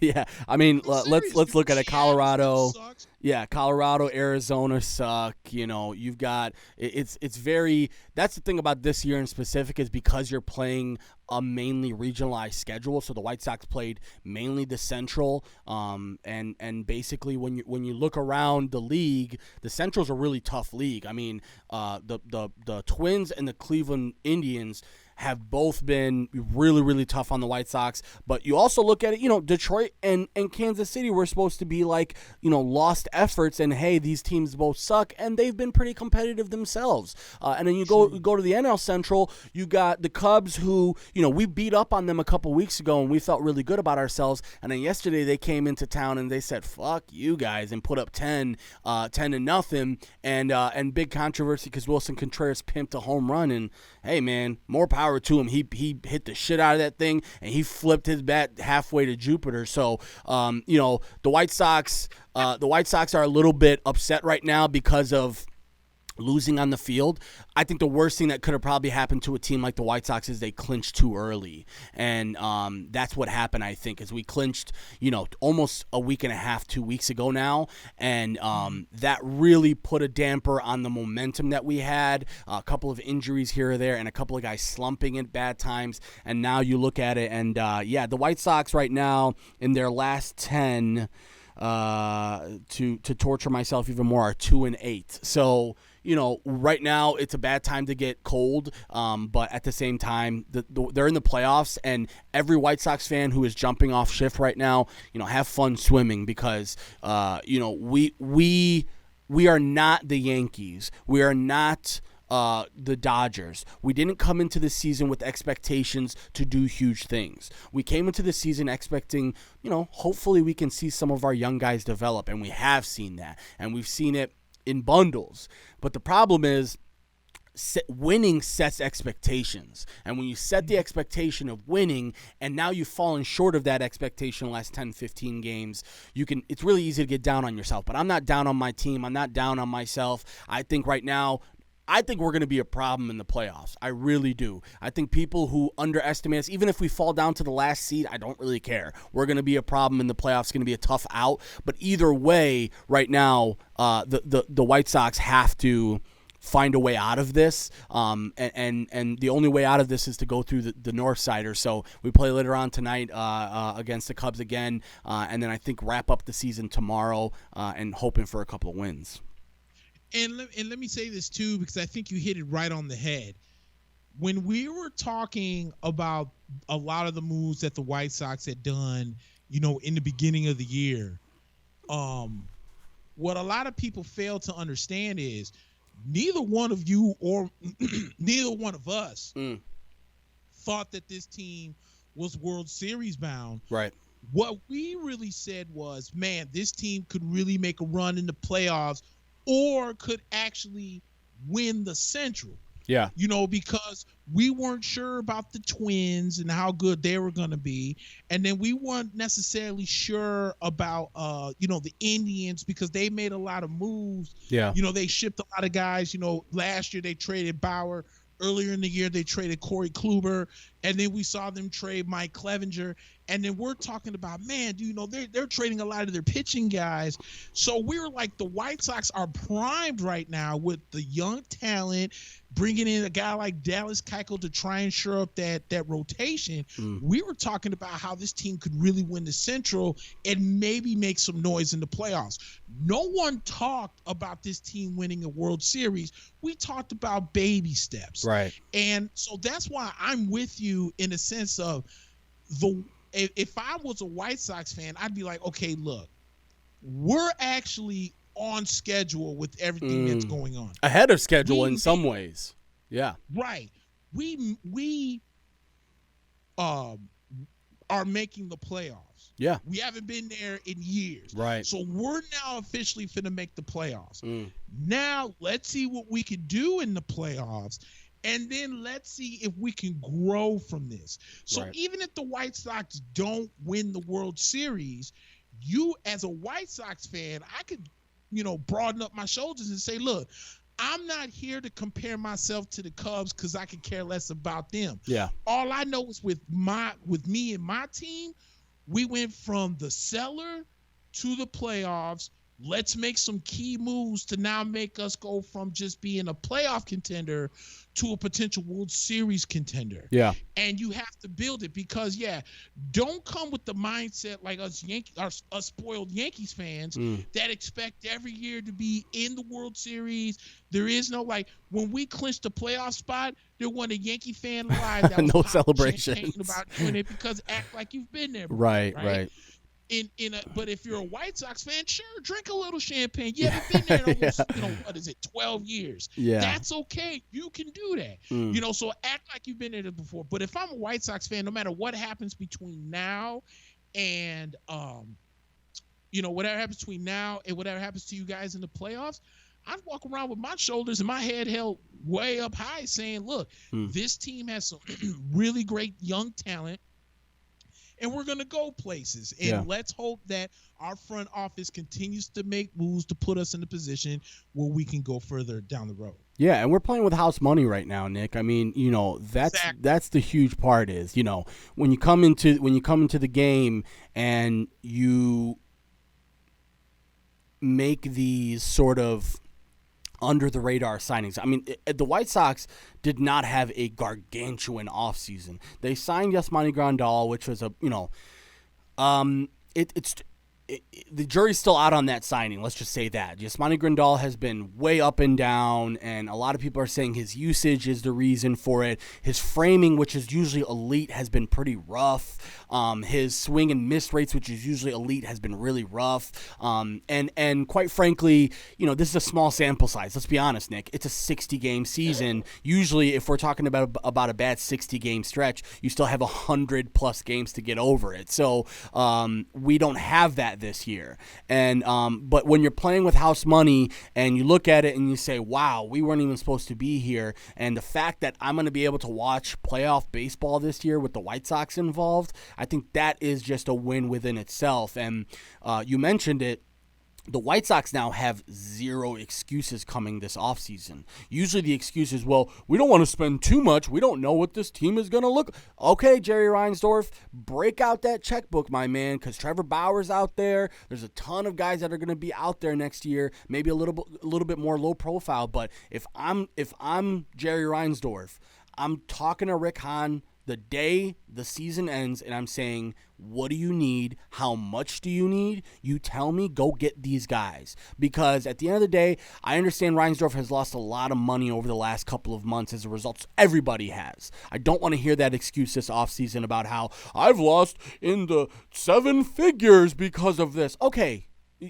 This is the cost of doing business, my man. You everybody's struggling out here. So if you want this team to, if you still want to be a part of this team, because that's the thing that really bothers me, Nick, is I don't know if Jerry Reinsdorf wants to be a part of this team long term. I think he maybe wants to get one more ring out of this, and I think he's probably thinking, you know what, maybe we can move on after that. So if you're the White Sox, you got to be happy, and you just got to look at this offseason as really what I'm saying is next year is when I'm going to start to talk all of my shit and say, yup, this is the year. This is where we have to be World Series contenders. This is where we have to go out and assert ourselves in the offseason.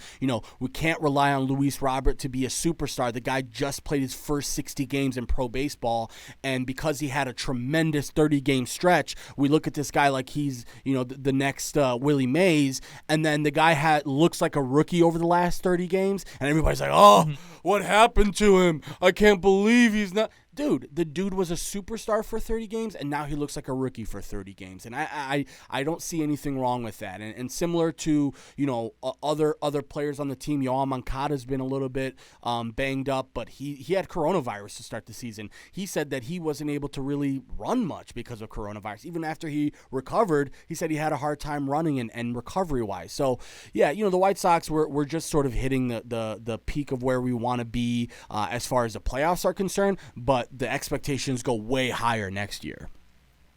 Yeah, no, I'm with you 100% on that. And by the way, remember when it was 3-0 Marlins maybe 15, 20 minutes ago? Yeah. The Yankees have exploded for 10 runs. No way. You got to be kidding me. Well, that's the Marlins for you. They'll give you some. They give some to take some. Also, I just saw some breaking news that Tampa Bay Lightning center Steven Stamkos is out for today's game 5. So, if you're Tampa Bay, you probably just say let him get as close to 100% for next game. Yeah, exactly. And then I'm also reading that Tom Brenneman resigns from being the Reds broadcaster of whatever slur he made the other day, or not the other day, like about a month or so ago. Whatever, we all knew that was gonna happen. But yeah, dude. Did he say he's never said that word in his life? Isn't that funny how dudes say that, where they're like, I had never said that word in my life before then? It's like, all right, Tom, we get it, bro. Yeah. Read through the BS. Thanks for Tom, the good luck.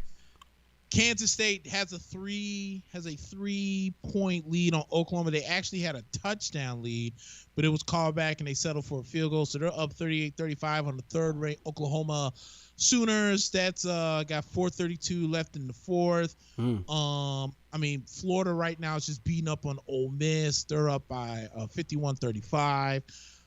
Pitt beat Louisville earlier. Alabama plays at Missouri later on tonight. LSU hosts Mississippi State. And in the game, I'm not even watching it, but I'm just following the score right now. That's really pissing me off. Is Syracuse is beating Georgia Tech 30-20. It's the same Georgia Tech team we just got done losing to a week or so ago. Ouch. And dude, Florida State pisses me off sometimes because I'm sitting here thinking like, okay, wait a minute. So let me make sure I got this straight. First, and rightfully so, we fired what's his name? Willie Tagg, yeah. So we fired Willie Taggart, right? Then you bring in Mike Norville from Memphis. And you're thinking to yourself, okay, man, yeah, he's going to change things. Things are going to be different, blah, blah, blah, this and that, and everything else. Mm-hmm. And then they go out and they take a nice little 10-0 lead. James Blackman's throwing the ball real well. And Florida State in that game against Georgia Tech looked just like Florida State was under Willie Taggart. Can't run the ball. Receivers can't get open. James Blackman can't throw for shit. And it's just like, why is this team so bad? And then that's what I thought to myself. I'm like, wait a minute. We're seeing the same results from James Blackman that we've been seeing now for the last 2 years. Mm. At what point do we start saying maybe James Blackman is the problem? Yeah. Maybe this guy either he can't throw, he can't read read defenses. I'm not understanding what the problem is. But tonight they have Miami. And as much as I hate the Hurricanes, I have absolutely no expectation for Florida State tonight. If they upset Miami, I'm of course going to talk shit. If they lose to Miami, I wouldn't be shocked. Right. There's no in between. Yeah. There's absolutely no in between. And Mike Norville won't even be at the game because he tested positive for coronavirus. Ouch. So supposedly he's going to coach virtually from the sidelines. I don't know how they're going to get away with that, but that's what he said they're going to do. But I have absolutely no expectations from the Florida State Seminoles against Miami later on tonight. Yeah, it's weird when, especially in college, when you have a quarterback that's so highly touted and you as a coach and you as a program have talked him up so much, and then he spends 2 years disappointing you, it's hard to pull that trigger to say sit him. You've got to, you've almost got to be like hit rock bottom before you start to do that. And the best coaches in the world, Nick, don't wait to hit rock bottom. They don't wait to see, what the bottom looks like before they make changes. So, I guess we'll have to see tonight what it looks like. But I want to talk a little UFC with you before we jump into football, because I know we usually wrap with football. But, man, there's a big card tonight. Israel Adesanya versus Paulo Adesanya-Costa for the middleweight title fight. That's going to be a banger of a fight, style bender. Obviously, coming off of wins against, Robert Whitaker and Kelvin Gastelum,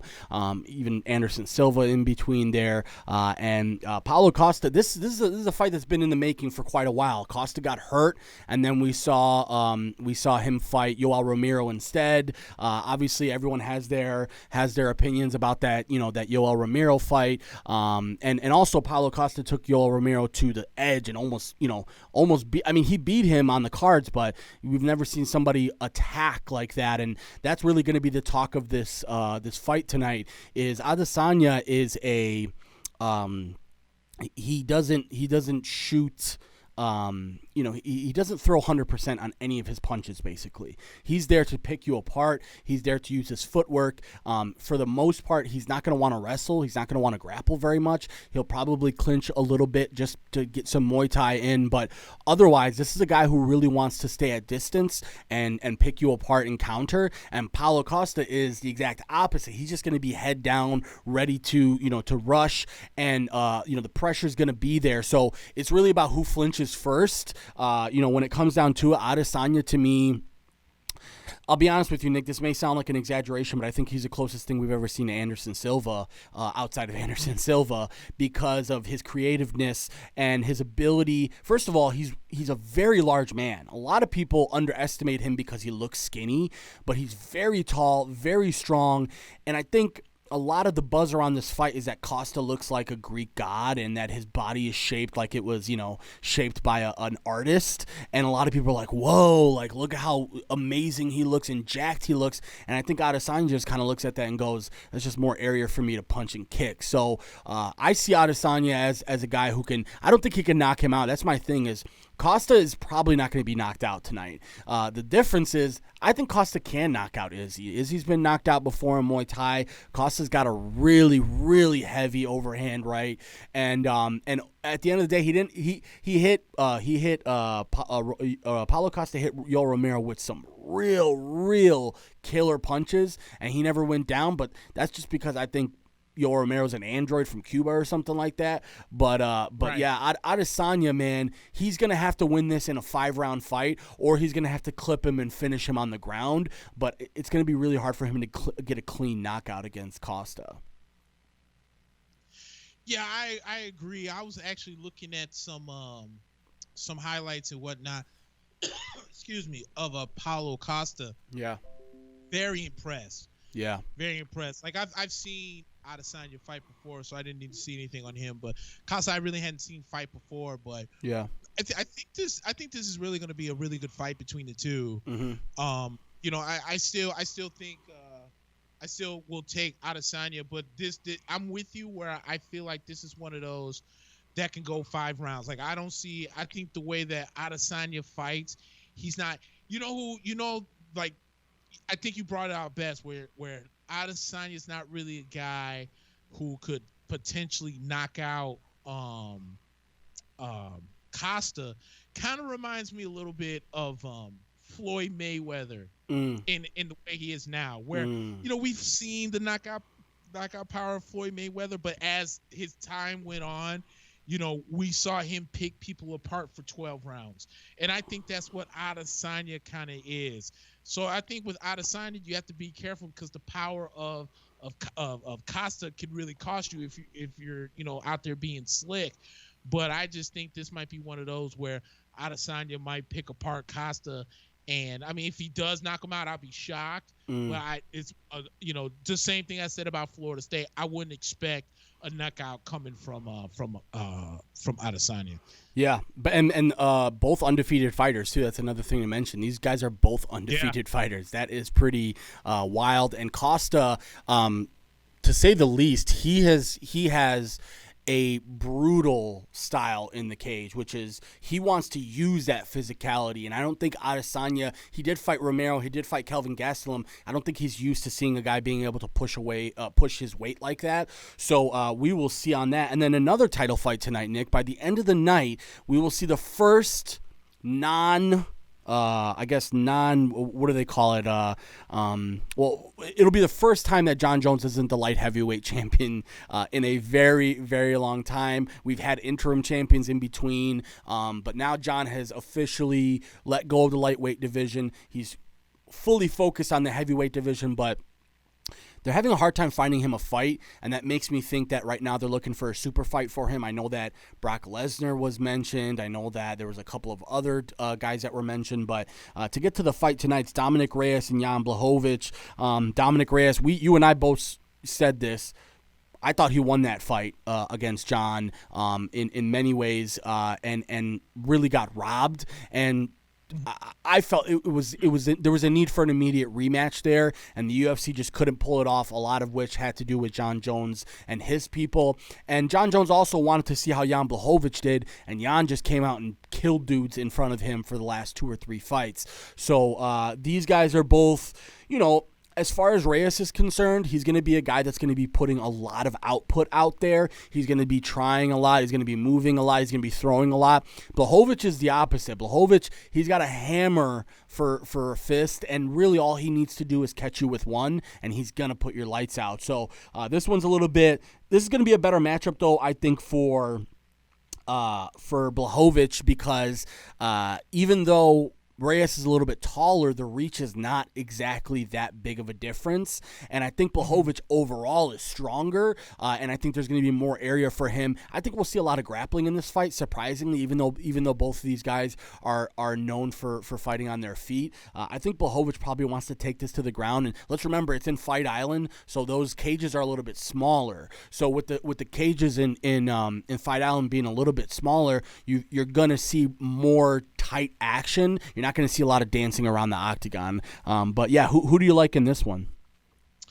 Yeah, you know, I'm looking at Blehovich right now, and I was like, man, I've seen him fight somewhere, and I think the one that I did see him was when he TKO Luke Rockhold. And I was very that was the one where he's up against the fence and he just Is that the one where Rockhold falls against the fence and is sort of like sitting against the fence, and Blehovich is just hitting him with right hands as he's sitting on the fence?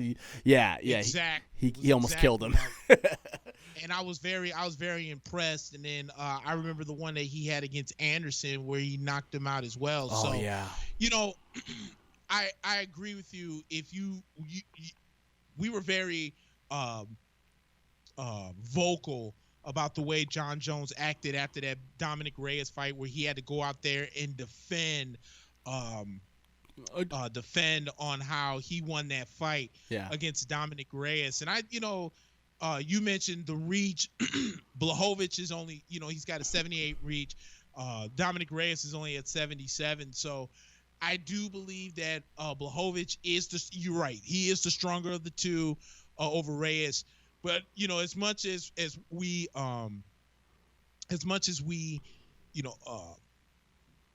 kind of revel in how much of the power Blehovich is, Dominic Reyes really went toe-to-toe on arguably one of the best, if not the best, pound-for-pound fighter in the UFC ever, John Jones. True, yeah. So I'm not going to, count out Reyes in this one. I think it's going to be a really good fight. I am leaning a little bit towards Reyes over Blehovich on this one. Mm-hmm. But it's good. That's another one, dude. The two really good title fights, with Costa, Adesanya, Reyes, and Blehovich. But yeah, if I was to put my money on anybody, I'd probably put it on Reyes. And for the Vegas guys out there, Reyes is the favorite, minus 260 on the money line. So, oh wow. Yeah, but I'd probably put my money on Reyes. Okay. And the rest of the card is, pretty underwhelming. I mean, when you got two title fights on a card, it's really hard to stack a card up like that. But Diego the Nightmare Sanchez and his CTE are all are going to be on Fight Island, and he'll be fighting Jake Matthews. I think the only other Hakeem Dawodu versus Zubera Tukagov is going to be a good one, and then women's bantamweight Sajara Eubanks and Ketlin Vieira. That's going to be a good one. Both of those fighters are highly ranked, and then Kai Kara France and Brandon Royval, some flyweight action on the main card. So it should be a pretty entertaining card. I think it should start around 7 p.m. The main card. So another late night for that one. But overall, the UFC's popping right now.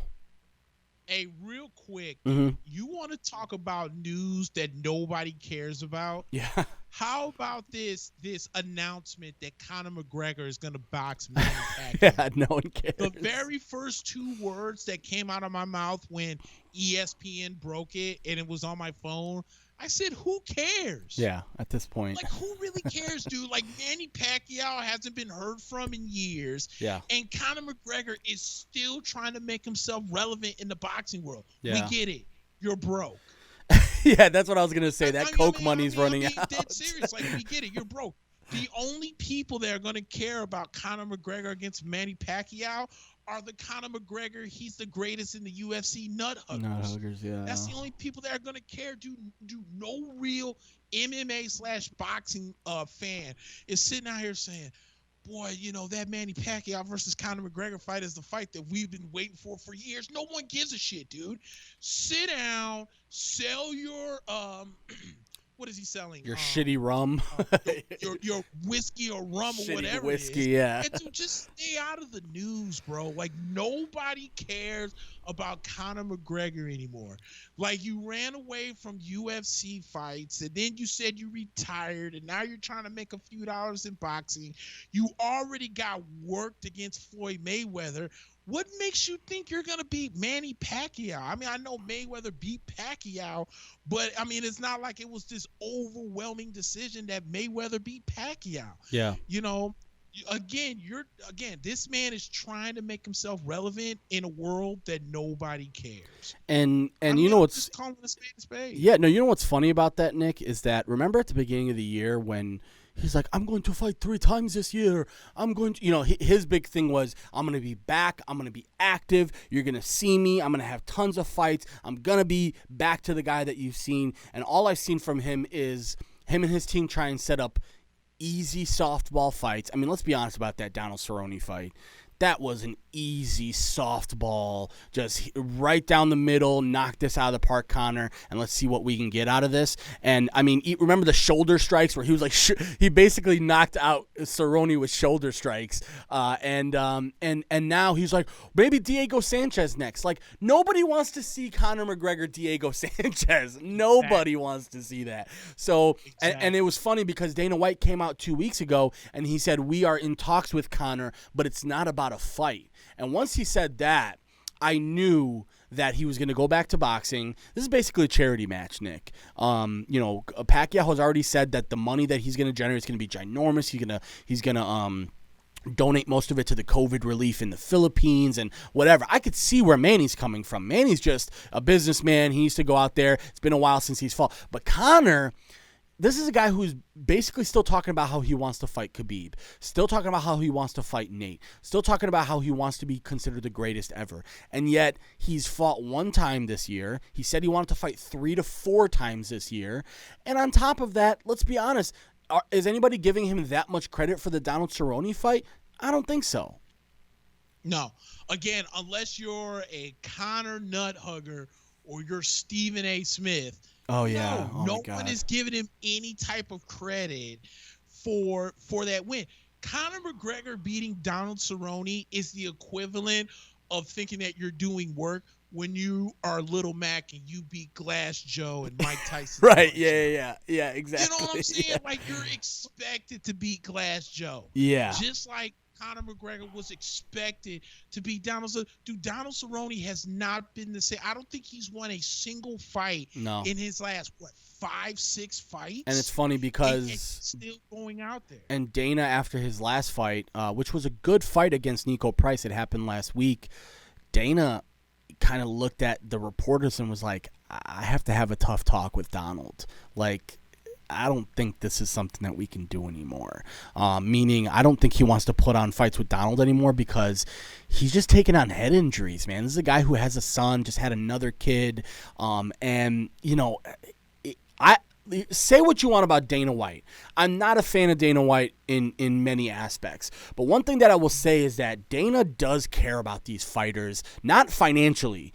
Because financially, if he cared about them, he would pay them a lot more than he pays them. But that's, again, him being the businessman that he is and him just kind of running with the business flow that's there. But this is a guy who's not afraid to tell somebody.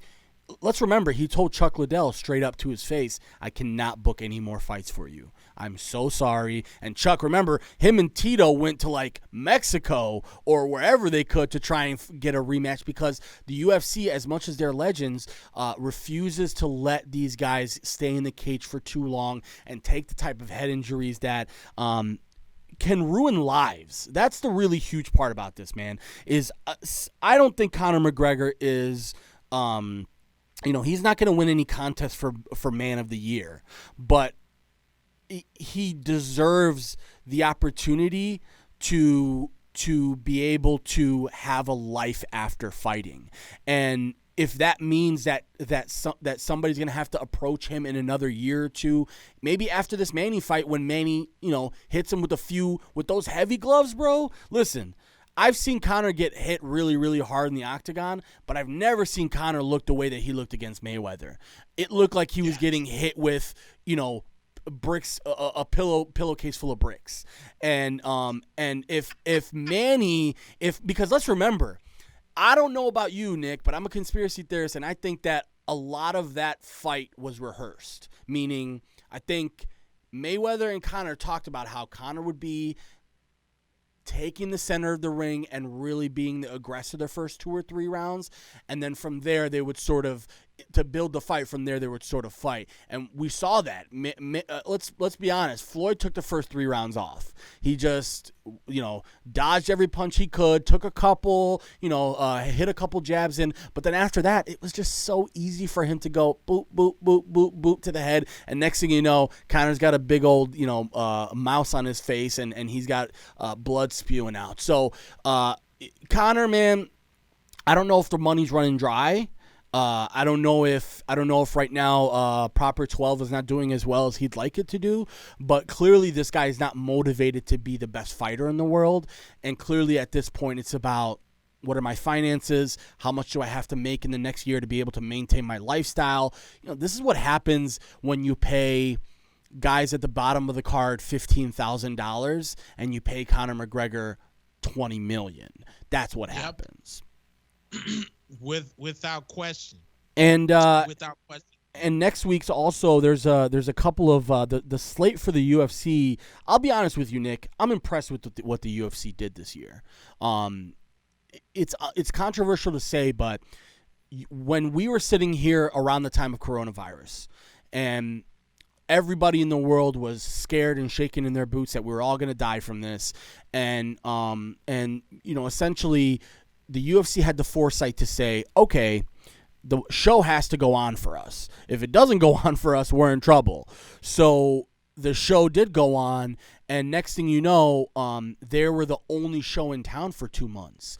And that really helped their revenue, and it really helped their eyes. And overall, I think more people are into the UFC now than they were before the pandemic, just overall. And that's a huge W for them. And honestly, they keep putting on good fight cards. I mean, when you look at last week's fight card, the Covington-Woodley, Covington wiped the floor with Tyron Woodley, but that card was very, very solid overall, even though it was, sort of top-heavy. You got Marlon Moraes, Corey Sandhagen coming up, Ortega versus a Korean Zombie. You got Khabib and Gaethje on October 24th, and I believe, and there's a lot of rumors about this right now, that they're going to so in another 2 weeks, they will be more than likely announcing the slate for December and January. And from what I understand, they're looking to book a super card, which is just basically like 3 championship fights, 5 or 6 of these fights that are usually main cards on these free ones, and they want to do them at around the Christmas time and beginning of New Year to try and capitalize on that. So props to the UFC, man. You say what you want about the business model. I'm not a fan of how they pay their fighters. I think they should pay more. I think the insurance should be better. I think you should, have a little bit more incentive to show up and make weight. But to me, the UFC is doing things right and staying afloat. And not only staying afloat, thriving in this crazy environment. Yeah, and on top of that, I'm just gonna go ahead and say this now: if one of those championship fights isn't the heavyweight title, and my boy ain't in it, Ngannou, I'm not interested. Yeah, so I think that's one of the fights. That's one of the fights they're cooking, and I think they're also thinking about. And it pains me to say this because I hate the guy. Brock Lesnar and John Jones is another one that they're trying to come together on, because Brock apparently, I don't know, maybe you can tell me more about this, but apparently he said he's done with the WWE. Is that correct? Pretty much, yeah. He was a free agent, and I guess, and it's so funny that he would do that because Vince McMahon absolutely loved. Dude, let me tell you something about the WWE. Mm-hmm. There's been a lot of rumors that's been going around. Yeah. First, there was a rumor where I guess Stephanie McMahon, she sold her stakes, whatever, Vasco, whatever, sold 43% of her stocks, and got like some huge amount of money from it. She still owns a lot of it, but she sold a lot of her stocks. Then I read somewhere, and I don't know if this is true or not, where Vince McMahon, when he decides to finally retire, which should have happened a long time ago, right, from the WWE, he's actually going to give the WWE to Triple H and not Stephanie or Shane. Oh, wow. Which doesn't shock me. So while Vince and I think maybe that rumor is a reason why Brock Lesnar is done with the WWE, because the contract that Brock had with the whole him being champion, then going away, then deciding to come back and not being on Raw and stuff, is a contract he made with Vince McMahon. Triple H, who's been in the game, ain't hearing none of that. Right. Triple H is saying, hold on a second, bro. When I was around your age, because I don't know if Triple H is older than Brock. I think he is, but he's like, probably, yeah. When I was around your age as champ, I was still on Raw every week. I was representing on Raw every week. And the only reason why you have this dumbass schedule is because for some reason, Vince McMahon in his senile mind thinks that it's okay to not have your champion on Raw, so much so that at the time when the Intercontinental Championship was on Raw, that was more of the main title than the actual heavyweight title, which we as wrestling fans of the 90s and early 2000s know that makes no damn sense. Yeah. Do you know how detrimental it would have been if Stone Cold Steve Austin, who was the WWF champion, just decided just to go off for 4 months and nobody knew where he was? Yeah. No one would watch wrestling because Right. what's the point? Yeah. You get what I'm saying? So now that I sat here and just explained that, maybe that rumor might be true, that if Vince decides to give the company to someone who really knows wrestling in Triple H instead of Shane, who I think could really care less about the WWE because he's been off doing his own thing, and Stephanie's married to Triple H, so it's not like, she's missing anything. Then Triple H becomes like the real COO, and I mean the owner and COO. Then yeah, Brock Lesnar isn't. Phil told me Triple H is over 50, so yeah, he's got to be older. Got to be older. Yeah. He's definitely older than Brock. Yeah. So my thing is this: is if Brock Lesnar versus John Jones does go down, I'm all for it, because John Jones is going to get introduced into a world that he's not ready for. If you're trying to take or stop a takedown from someone like Dominic Reyes, sure, John Jones is going to get away from that. You are not getting away from a takedown from a man who was a 4-time wrestling champ at the University of Minnesota. Yeah. Ain't no way. Dude, John Jones will get his head beaten in. So that could be something that could really happen, because they've been flirting with Brock Lesnar coming back from the WWE to the UFC for a very long time. Yeah. I just think that the WWE still was still giving Brock a lot of money to where he wasn't ready to move on. But now that Paul Heyman, who was Brock Lesnar's mouthpiece, is now with Roman Reigns, that lets me know that Brock could be done with wrestling, that Brock could be coming back to the UFC, and that really could happen. Yeah, and honestly, my big question is, can you really book a fight with Brock Lesnar between now and December? You might have to give him more time. I mean, that's the only thing I would think about, because it's going to be a few weeks until the fight is even probably starting to materialize. Because John, I believe right now, John is playing his cards close to the chest. He is in the middle of a financial disagreement with the UFC, and it seems like right now John is waiting to find something to push his momentum back up, because right now, because of the likes of Masvidal, because of the likes of, there's this new kid Chimaev. I told you about him last week, about how this guy fought 2 times in 10 days, and this is going to be now his fourth win or fourth match in like 60 something days. He beat that dude in 30 seconds. He walked in, hit him with one punch and knocked him out. So this guy's high on the list right now. Khabib's high on the list right now.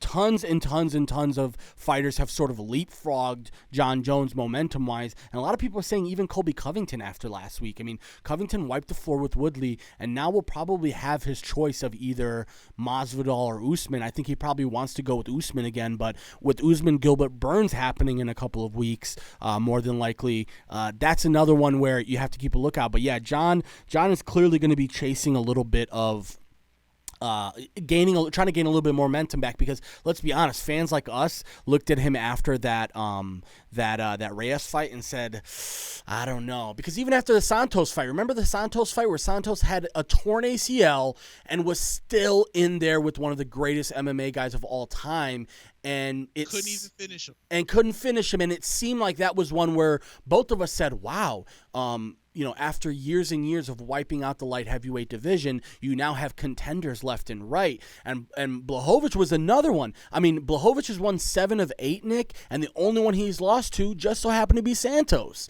So to me, man, the John Jones made a strategic move to get out of the light heavyweight division and maybe get himself a pretty easy fight. I think he views Brock as an easy fight because Brock's going to be a little bit stiff. He's not going to be, Brock when he first got to the UFC. Even he was stiff in his first UFC fight, but he ended up sort of being able to recover from that.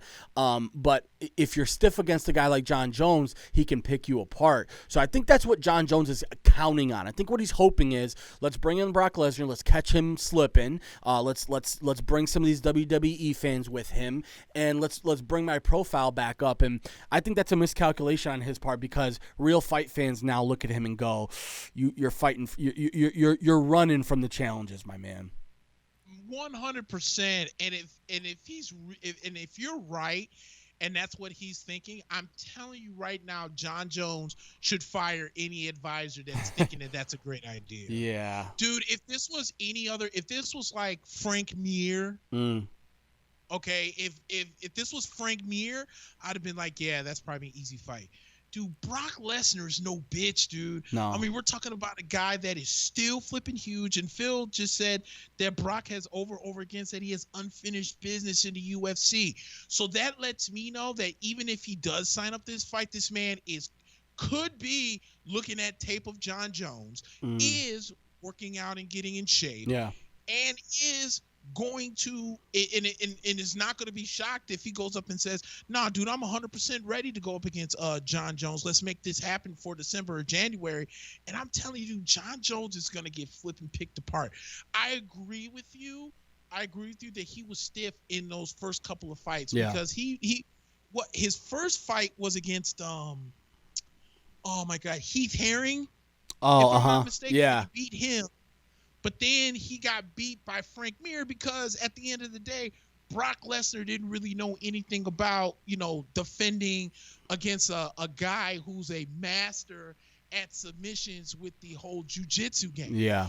And so when he was able to get tape and realize what he did wrong, not only did he overpower Frank Mir, but he was punching him on the ground and watching his head go back like one of those rock'em sock'em roll. Yeah. So, and as time went on, I think Brock was really learning, and I just think that he kind of fell off a little bit when he took that L against Cain Velasquez when he lost the heavyweight championship of the world. So I think that Brock is coming in with a much better mindset now, because he wants to return and is not making the, you can say whatever you want about Brock Lesnar. Here's a couple of things I like about Brock. First off, Brock Lesnar, for me, he may not have great mic skills when it comes to wrestling, right? But I absolutely love when he talks shit in the UFC. When you let Brock just talk, if you let Brock talk like Brock, dude, you're gonna get some good stuff. And I'm telling you, dude, I'm just a huge fan of Brock Lesnar altogether. I wasn't sure on how he was going to be when he first came into the UFC, and I kind of felt the same way. Like, I kind of felt him the way about CM Punk. I'm like, dude, it's going to be a mistake, this and that.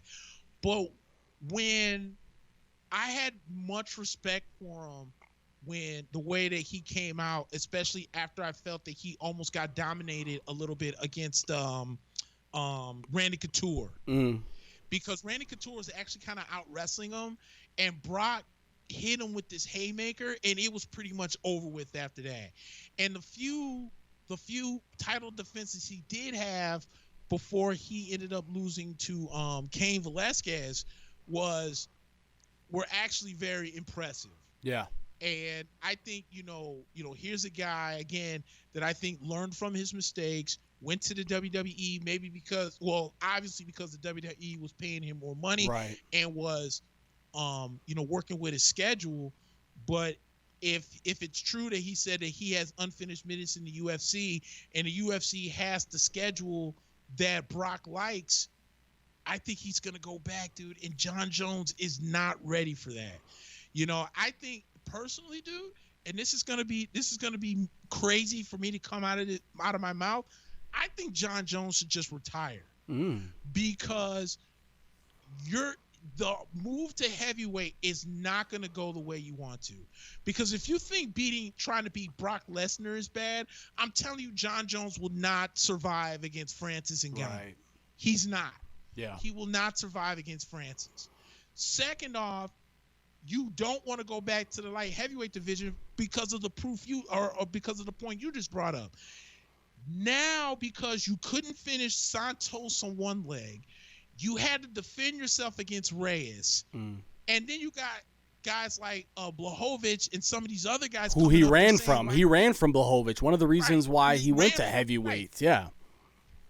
Right. So now that you're running from the light heavyweight division, and I'm clearly telling you you're making a mistake going to the heavyweight division, dude, just dip.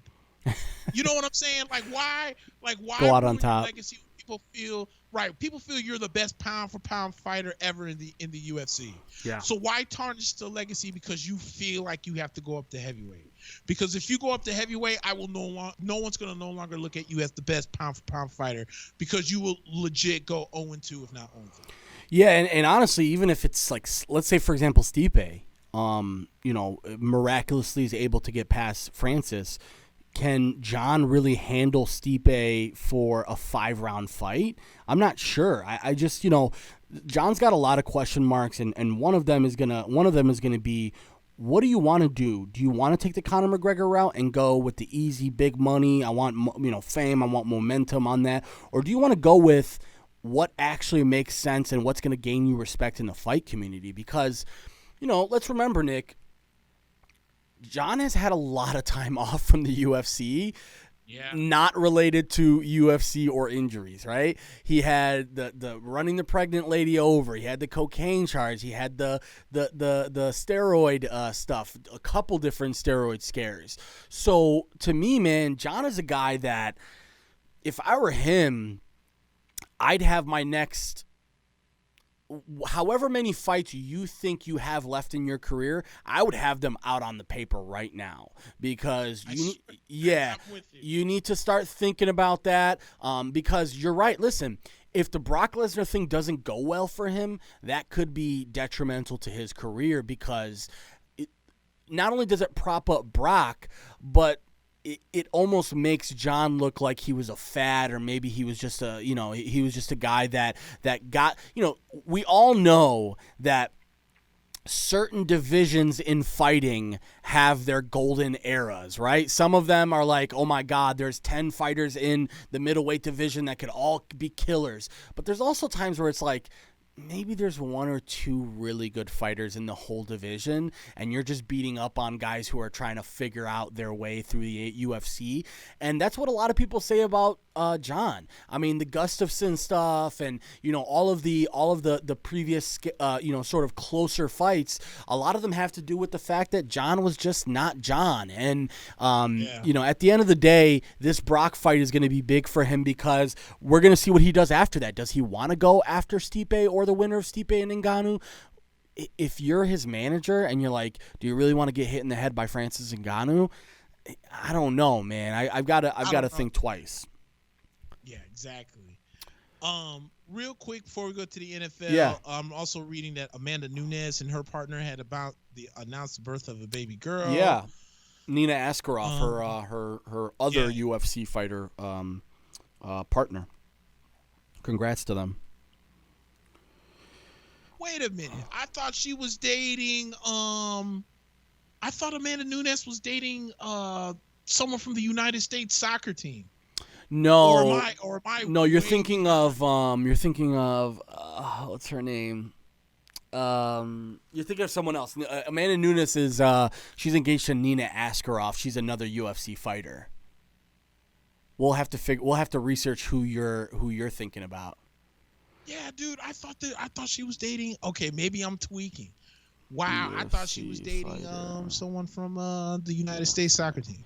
Nina Askarov is another UFC fighter, and I want to say that you're talking about Jessica Andrade, but we'll do some research on that one. Yeah, we'll research on that. All right. Also, in today's episode of before we get to the NFL, in today's episode of Controversy Creates Cash, if Colby Covington is not out here trying to make a name for himself in that regard, dude, I don't know what is. Because this dude just came out and tried to call out LeBron James, and obviously a lot of the black UFC fighters were not feeling it.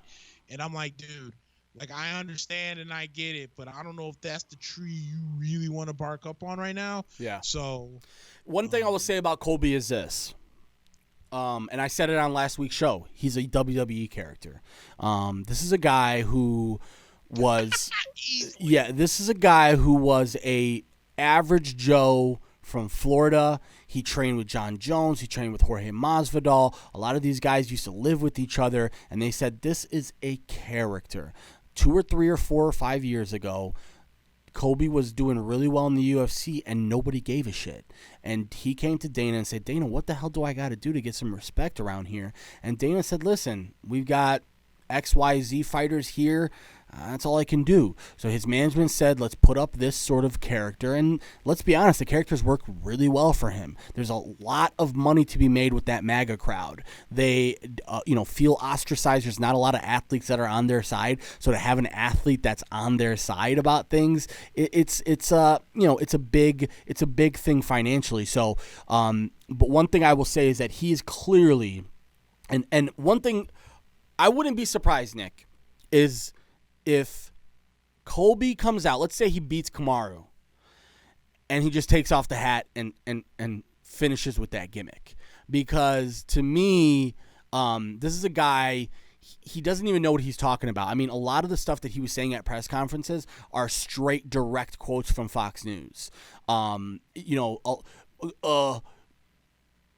Tyron Woodley's a Marxist. He's a communist. He's an anti... And it's just like, you don't even really mean any of that. You just heard Tucker Carlson with his goofy-ass fucking bow tie say that once or twice. And now you think that that's the cool thing to say. And again, when you get this social media backing, because let's remember, man, that's a big crowd. There's a lot of people, Nick, making careers off of really honing in on that crowd. Candace Owens is a great example of that. It's like, she was a Democrat who was suing because of racial discrimination and was, trying to get into the business and found an angle. And the angle that she found just so happens to sort of tug at the heartstrings of these MAGA folks. And it's making her a killing right now. And she's doing really well financially. So Colby's trying to be in that same light, but he's a WWE character. This guy's not real. Everything he says is rehearsed. Most of the things that he does in the cage, as far as like, he's not a guy that's like talking shit in the cage, fuck you. He's a guy that's like very straight laced, and you saw it against Tyron. He was beating the shit out of Tyron and wasn't even like looking at him or fuck you or nothing. He was just beating the shit out of this dude and going back to his corner. And one thing I will say about Colby, and I said it last week, the dude is a fucking beast. He has got a gas tank like no one else. I would say him and Kamaru is going to be another great fight, but I would love to see him and Masvidal. I'd love to see him and maybe Leon Edwards. So there's a lot of fights for him, but yeah, Colby's clearly going to lean in on this MAGA stuff for quite a while. And that's all right. Stuff. And listen, Nick, I don't know your mentality on it, but it's like, you know what? Get your money, dude. Do what you have to do to get your money, and I guess we'll see you on the other side of this thing. But like I said, dude, controversy creates cash. Yeah, that's the thing. That's a book that's by what's his name, Eric Bischoff. Yeah, former CEO, yeah. CW. And I love that LeBron didn't even acknowledge him, and that was the right move to do. Because the reason why because LeBron watches UFC, he knows he's full of crap. Yeah, 100%. And LeBron's no idiot. And not only that, LeBron knows that I'm just so above his level. I'm just helping him by mentioning him. Like I'm all the way up here and Colby's all the way down here, and I bring him up if I talk to him, or I'll talk about him. So I'm not going to do that. So, but again, Colby beast in the octagon. I'd like to see him. I think they can get him going pretty soon. I think he could probably fight again by the end of the year. I mean, let's be honest, Nick. Tyron had one significant strike in the first round of that fight. One. Colby barely took any punishment at all, and Tyron just looked really bad. And another one, UFC President Dana White basically said after the fight, I might have to have that same retirement talk with Tyron because, Tyron's looked bad the last 3 fights, and it's tough to sustain. He's fallen off since he lost the welterweight championship. Yeah. So we'll see what that looks like, but lots of fun in the UFC ahead. But, Nick, we had week 3 of the NFL season kick off. on Thursday. An eventful week too, but marred by injuries. Before we get into the actual games, I think we should talk about that because that's a really huge storyline right now, and it's a really huge factor of why we are continued proponents for a preseason. And even if it's 2 games or even if it's 3 games, we really, really need preseason. I used to think, Nick, it was about quality. Like, you're not going to see the type of quality play that you would usually see if we don't have preseason. And I'm man enough to admit when I'm wrong, because this year the quality of play has not suffered. We have not seen any suffering. Not a lot of penalties. Remember when we thought there's going to be 20 penalties and this? We're not seeing that. What we're seeing is that the conditioning of the players is just simply not there. And we had something like 12 major injuries on Sunday, including a lot that affected fantasy football players. But what are your thoughts? Because, again, I know you and I both shared this thought that the preseason is so important for these guys getting their legs under them that we're going to start to see. I'm telling you, this week is not going to be any different than last week. We're going to see a lot of injuries again. I'm with you on that. And again, this is where, I've said that the preseason is not for fans, and this is why the NFL has to stop listening to what the fans want, and you have to start doing what's best for the league. When fans come and say, "Oh, the preseason's too long, bro," it's not for us. Yeah. Okay. Sit the next couple weeks out. Right. The only game that most casual NFL fans should be watching is the third game. That's the dress rehearsal. Yeah. Because that game right there will let you know, because usually your starters play for the first half a little bit into the third. After that, dude, the first game is to get your feet wet. The second game is to now, push you a little bit harder. The third game is the dress rehearsal. The fourth game is for the second stringers, the third stringers. Those guys are on the bubble trying not to get cut. That's what that's for. It's not for us. One name I want to bring up, and it's actually in the baseball side, is James Paxton, the pitcher for the Yankees. Mm-hmm. He's out for the year, having a forearm strain. And he was saying that the problem was that baseball rushed back so fast because they were so eager to have a season that a lot of these guys were just, not so much sitting around, but you couldn't even go and get, go to the gym or even go to, the locker room gyms to get the proper conditioning for us to get back out here onto the field. Yeah. And some of these guys are getting hurt. And you're seeing that right now in the NFL where it's like, okay, well, we're going to cancel the preseason. Well, my problem is, what was those 2 or 3 weeks any different from starting the season? Right. You know what? You needed some extra time. If you're going to play amidst of the COVID to start September, I'm guaranteeing you those 3 weeks in August was going to make no more of a difference than in September. Yeah. You know what I'm saying? So I think that, because I got affected with the whole injury bug when Saquon went down. Yeah. So we had Saquon Barkley went down, Cortland Sutton of Denver went down, Nick Bosa went down, and that's just to name a few. Yeah. So I think the problem was that, I'm not saying that they stopped the preseason because the fans was going to cry if there was a preseason. I think the NFL felt there was no significance of it, and I could not have disagreed anymore because you need that to get so the guys can get into some game shape, and not the only game shape that they're getting in now is in the first week.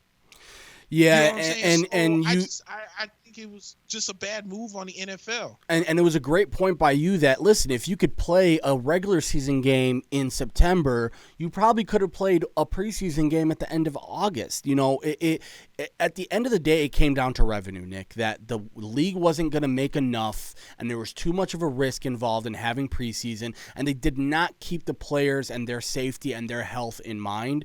And that's just typical sort of, big box corporation type bullshit that we're used to seeing in this country of, the bottom line is more important than the overall safety of our staff. And that's sad to see, because right now, this is the third game of the season for most of the teams.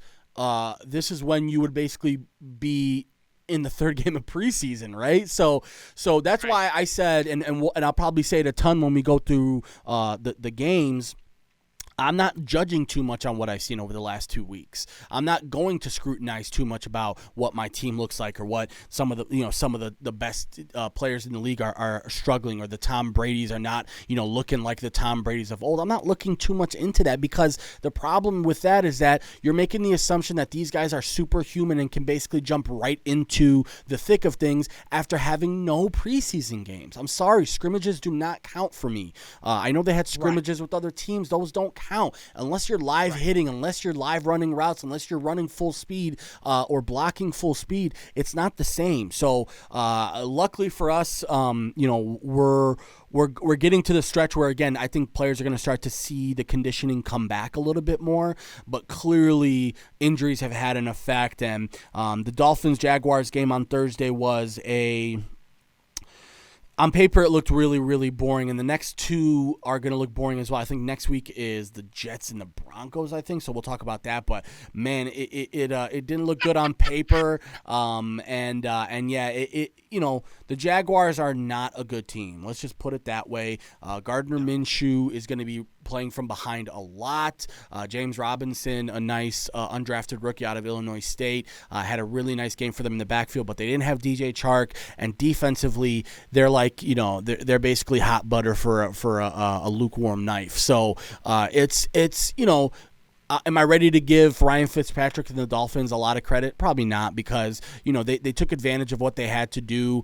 Myles Gaskin did a good job in the first couple of quarters of getting them yardage, and Fitzpatrick just does what Fitzpatrick does. He's a leader through and through. He is going to sacrifice himself. There was a couple times on that night where he made these long runs and took big hits, and again, he's just a guy that people love playing with and playing for. And another reason why, again, it was smart for Miami to bring him back and let Tua sit behind him. But, yeah, Miami takes this one to 31-13. Both teams are 1-2. What did you think about that game on Thursday? Yeah, dude, I watched bits and pieces of it on Thursday, and it was kind of just 1 minute it's 7-0, and the next minute you knew it was 21-7. Yeah. And like you said, the Jaguars are just not a good football team.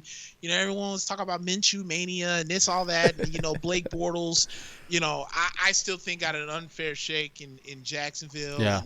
And, all this nonsense. It's just, you're now starting to see effects of a team, because everyone got on that bandwagon when they won that first game of the season. Everyone's like, "Oh man, look, told you they didn't need Leonard, and told you they didn't need this and that," and they look like the team that we expect them to be. So yeah. Again, to your point, as far as Fitzpatrick and Tua and whatnot, I mean, the Dolphins are doing the absolute right thing, because there was no preseason, and they're still I'm pretty sure they're going to take Tua lightly. I know he's healthy to play, but that the thought of his hip is still in the back of their minds, so you don't want to rush anything. But I'm with you. I think the Dolphins took advantage of a team that sucks in the Jacksonville Jaguars, and that's why they beat the crap out of them. And to the NFL schedule makers, please keep going with the first real NFL Thursday night game may not be decent until the Bears play the Bucs in a few weeks. Yeah, I was gonna say, that's gonna be the next good one. These games, the Jets and Broncos next week, wake me up when September ends. Oh my God, yeah. And before we move on to the next game, guys, just because I know we've been keeping track of it on the show, Kansas State officially upsets number 3 Oklahoma 38-35. It's the first road win ever over an AP top 3 team in school history. So congrats to Kansas State Wildcats. That's a big one. And even in this season where can't really expect teams to be the number 3 team this year is probably going to be Oklahoma's going to end up in maybe the lower teens, early 20s by the end of the year, I'm sure. Just the way that the season looks. Just looking at some of the comments before we keep going. Rob said, "Who the hell are the Eagles, by the way?" Yeah, who knows? Chef said, "You got to look at the lack of proper camps and restrictions on facilities over lack of preseason." That's a good point. Phil said it's a combo of everything. That's a good point. Rob said Eagles suck. Hand the Super Bowl over to Seattle. Let's get this season over with. I wouldn't go that far quite yet. Yeah. Chef said Fitz is either 4 TDs or 4 picks. There's no in between. That's actually true. And sometimes it's not even a game. It's even in half. I remember 2 years ago when we played the Steelers on Monday night. Dude, Fitzpatrick looked like total ass in that first half. He threw like 2 picks and we were losing. I think it was like 28-7 or something stupid like that. And then in the second half, the dude threw 3 TDs and we always came back. So he's definitely right about that. Yeah. Yeah, dude. And then Paul says Thursdays has always been the joke of the schedule. Most deaf. Dude, I was always for, again, this is another revenue thing, having all these Thursday night games. I think personally they're dumb. I think Thursday night games should not exist until after Thanksgiving. Yeah. That's just only my personal opinion. But, Roger Goodell is, we need to have football all the time and make it relevant. Like, people aren't going to care. So, Yeah. I mean, it is what it is, but I'm with you on that. Yeah, and also to touch on, because they were saying, well, there's restrictions with camp and restrictions with this and restrictions with that. That's true, but again, that didn't prevent people from playing in the preseason. Because again, if you know you're going to be playing full pads and no restrictions in the beginning of September, you could have planned a preseason game. I mean, my big thing is that, I'm not ready to, because a lot of people say, well, what could they have done? It was COVID. Let's be clear about this, guys. COVID was not COVID a month ago the way it was COVID 3 months ago, right? Like 3 months ago, we were like, maybe the season will never happen. Maybe this and this and this. And then a month after that, you're like, okay, I think everything's fine now. Maybe we can start. And then last month, everyone was, Florida was partying last month. So I'm just saying that, in terms of the restriction, I don't think it has to do with the COVID. I think what it has to do with was that the NFL owners are greedy. The NFL owners are shitty, and they just want their money. They want their revenue. They want to make sure that they wanted to make sure this season happened. And they were, there was reports saying that basically some teams were putting out feelers to head coaches to their coaching staff to make sure that the team and the players understood, if you opt out this year, maybe we won't want you next year. That's fucked up. That is messed up on so many levels, where you've got guys who are trying to fucking make a decision for their lives, and you're like, yeah, but I mean, I need you to play nose tackle this year, so if you don't, maybe your guaranteed contract next year is not guaranteed. That's just messed up. Yeah, no, that's really screwed. That's crap. That's 100% crap. Hey, before we do get into the games this week, if I can just the only highlight that I even want to talk about from last week that's even worth talking about, if I could just give my ode to the worst NFL franchise that has ever lived in the Atlanta Falcons, blowing. Never mind the fact that they were up 20-0. Okay, I don't care about that. The fact that you were up 39-30 with literally 4 minutes left in the game, because at that point I was like, well, screw this, the Bucks already won, I'm gonna go start door dashing. And then my buddy Christian hit me up with he mentioned me in a comment, and he said the Falcons. I'm like, what are you talking about, dude? I thought they won. And I looked, and they had lost 40-39. Oh, happy day. Screw Atlanta. Screw Falcon fans. Dude, that franchise is a joke. They can all piss off, dude. And the reason why I can't stand Falcon fans is because they'll always be like, oh, well, the Buccaneers suck. They've sucked for years. Dude, when is the last time Atlanta has ever been relevant other than being the butt of every meme joke there is out there for blowing a 25-point lead in the Super Bowl of something that has never been done in Super Bowl history? Yeah. And we're going on, 53? Oh, yeah. I mean, worry about your own backyard and how much of a joke you guys have been, and try winning a ring. And actually, when they show the NFL films on Super Bowl victories, let me know how your highlight take goes before you worry about how my team is going. Stupid ass morons. Dude, I swear to God. Dude, a lot of Buccaneer fans hate the Saints. I hate the Falcons. They are my biggest rivals, dude. I cannot stand them jackasses for as far as I can throw them. Out there wearing shitty FUBU-like jerseys and then have the audacity to make fun of my team. Piss off. those that new font on their jerseys is ugly as hell. It's ugly as balls, and who's the jackass that was like, yeah, man, this is really gonna set it off right here. Put this Times New Roman ass font on a jersey. Like, yeah, dude. Freaking morons, dude. Screw and it, also, Atlanta. Nick, the fact. So glad you guys are playing them this week. Yeah. And I hope the Bears freaking ream the Falcons this week, so then they can get made fun of some more, dude. I'll be honest, Nick. I was very surprised to see they didn't fire Dan Quinn. I mean, the guy was on the bubble the last 2 years. Last year, they gave him the benefit of the doubt because of injuries. This year, he's had 2 terrible games to start the season. Granted, against pretty good teams. I will give him that. Pretty good teams. But if you're Atlanta and you can't hold that lead, even on the road, you don't have the right coach. I'm sorry. If your team went out and got you a 9-point lead with however many minutes left in the fourth quarter, and you can't hold that and you're a defensive coach, it's time to move on. I was just going to say, are you ready for this? Dan Quinn is a defensive coach, right? Yeah. In 2 games, he's given up 78 points. Yeah, real defensive. Defensive, yeah. And I'm hoping that that trend continues this week as we jump into our noon games, and we'll start with my Bears, who are visiting Atlanta. Like I said, a noon start. I think Atlanta's -3, so Atlanta getting some home love, but I'll be honest with you. So the Bears last week against the Giants, very good first half, terrible second half.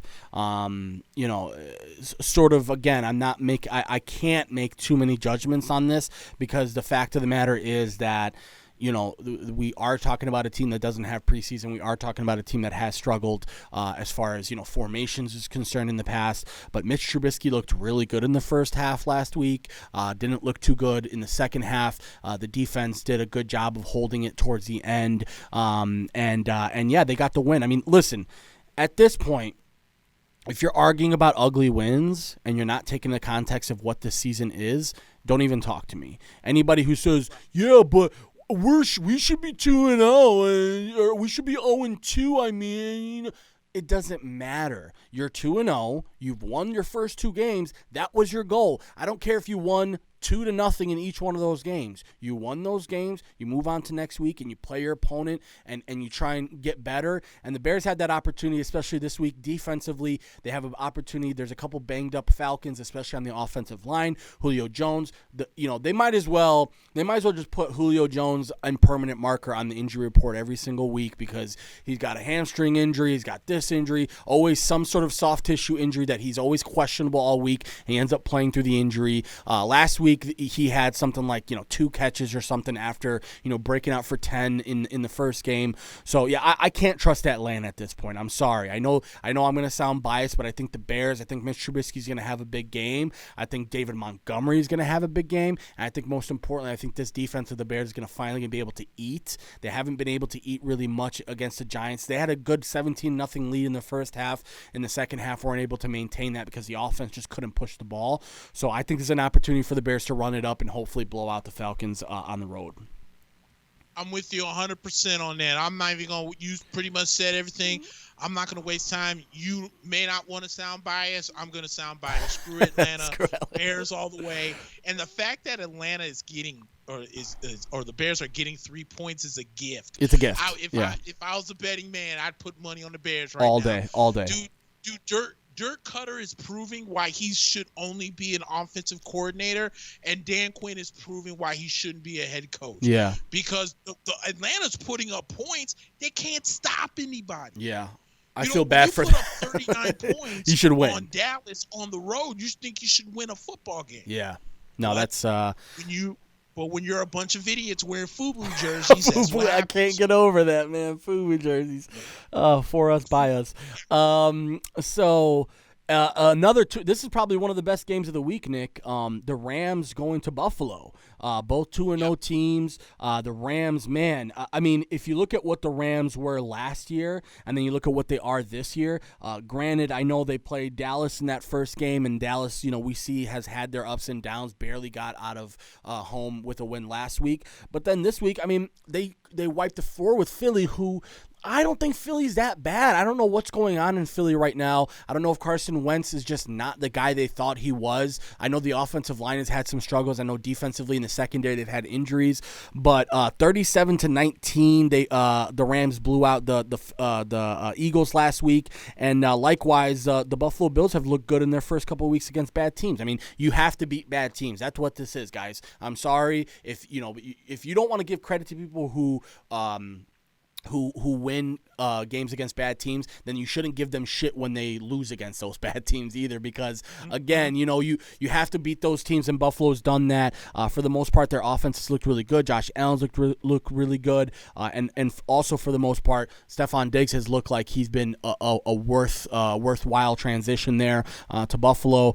This is going to be a pretty big game here, and I know Buffalo -2, so it's going to be a close one. I really like Buffalo's offense now this year. I think previously it was their defense that was so good that was carrying them, but the offense this year, I know they're not going to have Zach Moss, who's one of their running backs, but Devin Singletary does a really good job. Josh Allen can do it on the feet, and then they have sneaky, quick receivers that can get open. John Brown, Cole Beasley, now with Stephon Diggs as a deep threat. I really, really like Buffalo in this game at home. Yeah, I like Buffalo too, and I agree with you. I thought, last year I said the thing about Josh Allen was he had the arm. His IQ is going to get better as the years go along, but Buffalo's offensive line would not protect him but say a day in his life. Yeah, and if I looked at that game against New England, I think it was in the second week, when they had so many opportunities to beat New England, and Josh Allen would make these dumbass off the back leg strong throws that would go nowhere but into the arms of New England defenders. Yeah. You're starting to see he's not making those same mistakes again this year, so the IQ is definitely getting up there. Plus, having a guy with great hands in Stephon Diggs really helps his cause out. Yeah. With the Rams, I'm with you. The Rams are actually playing surprisingly well. Yeah. Maybe a little bit better than I thought they were going to. I wasn't sure how this team was going to be with, they traded Brandon Cooks. They let Todd Gurley go. They draft Cam Akers in the first round, but I think he got hurt too last week. But surprisingly, they're 2-0 as well. But I like Buffalo's defense. I've always liked Buffalo's defense. You know how I feel about Ed Oliver. Right. If we didn't need a linebacker and Devin White, who's having an amazing year, EO was the guy that I wanted the Bucs to really want to draft. He's playing well this year. And that defense is really playing well. So at home, -2, I like Buffalo in this game. Taking nothing away from the Rams, like I said, they're really playing great the first couple of games, but I think defensively, I think Buffalo is going to humble them a little bit. So I like the Bills in this one. Yeah, I agree, and also it's going to be an interesting thing to see them face a really, really tough defense for the first time in Buffalo. Being able to see the challenge of Aaron Donald and Jalen Ramsey and stuff like that, that's going to be a good indicator of how Buffalo's able to move forward. So we will see how that one goes. Another 12 o'clock window game. We've got the Washington football team visiting Cleveland.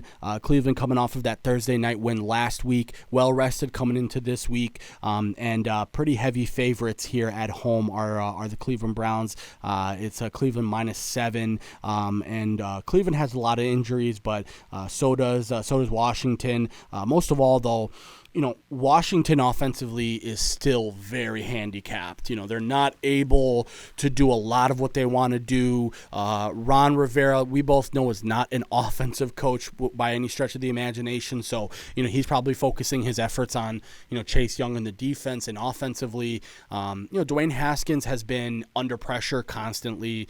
They don't have a number one running back. They have Antonio Gibson, a guy they drafted who was a former wide receiver. They see him as sort of the Chris Thompson, backfield wide receiver type guy. And Terry McLaurin has had a pretty slow start to his season as well. So, I think Washington came out with a win in week one.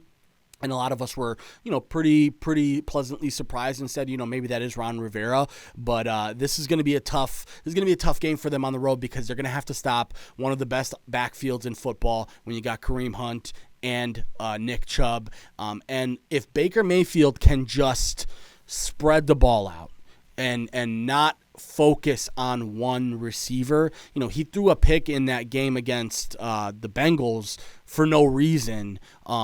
And it was really due to the fact that he was just trying to rush things in. So I think overall, if you're Baker Mayfield, you have to – I know he doesn't want to be a game manager. Sometimes as a quarterback, you get offended by feeling like you're a game manager, right? You're like, no, I can make the throws. I can do that. You know what, dude? How about you just have your great offensive line and your two amazing running backs run the ball, and you know what? Every once in a while, you can throw the ball deep to Odell. You can throw the ball to the flat to Jarvis Landry. You have Austin Hooper to run down the middle. So I think this is going to be on Baker Mayfield. If they lose this game, it's not going to be the result of the running game because, again, they have a really good running game and a really good offensive line. But I still like Cleveland in this one. I just think Washington defensively is still a work in progress, and offensively they can't score enough points to win games right now.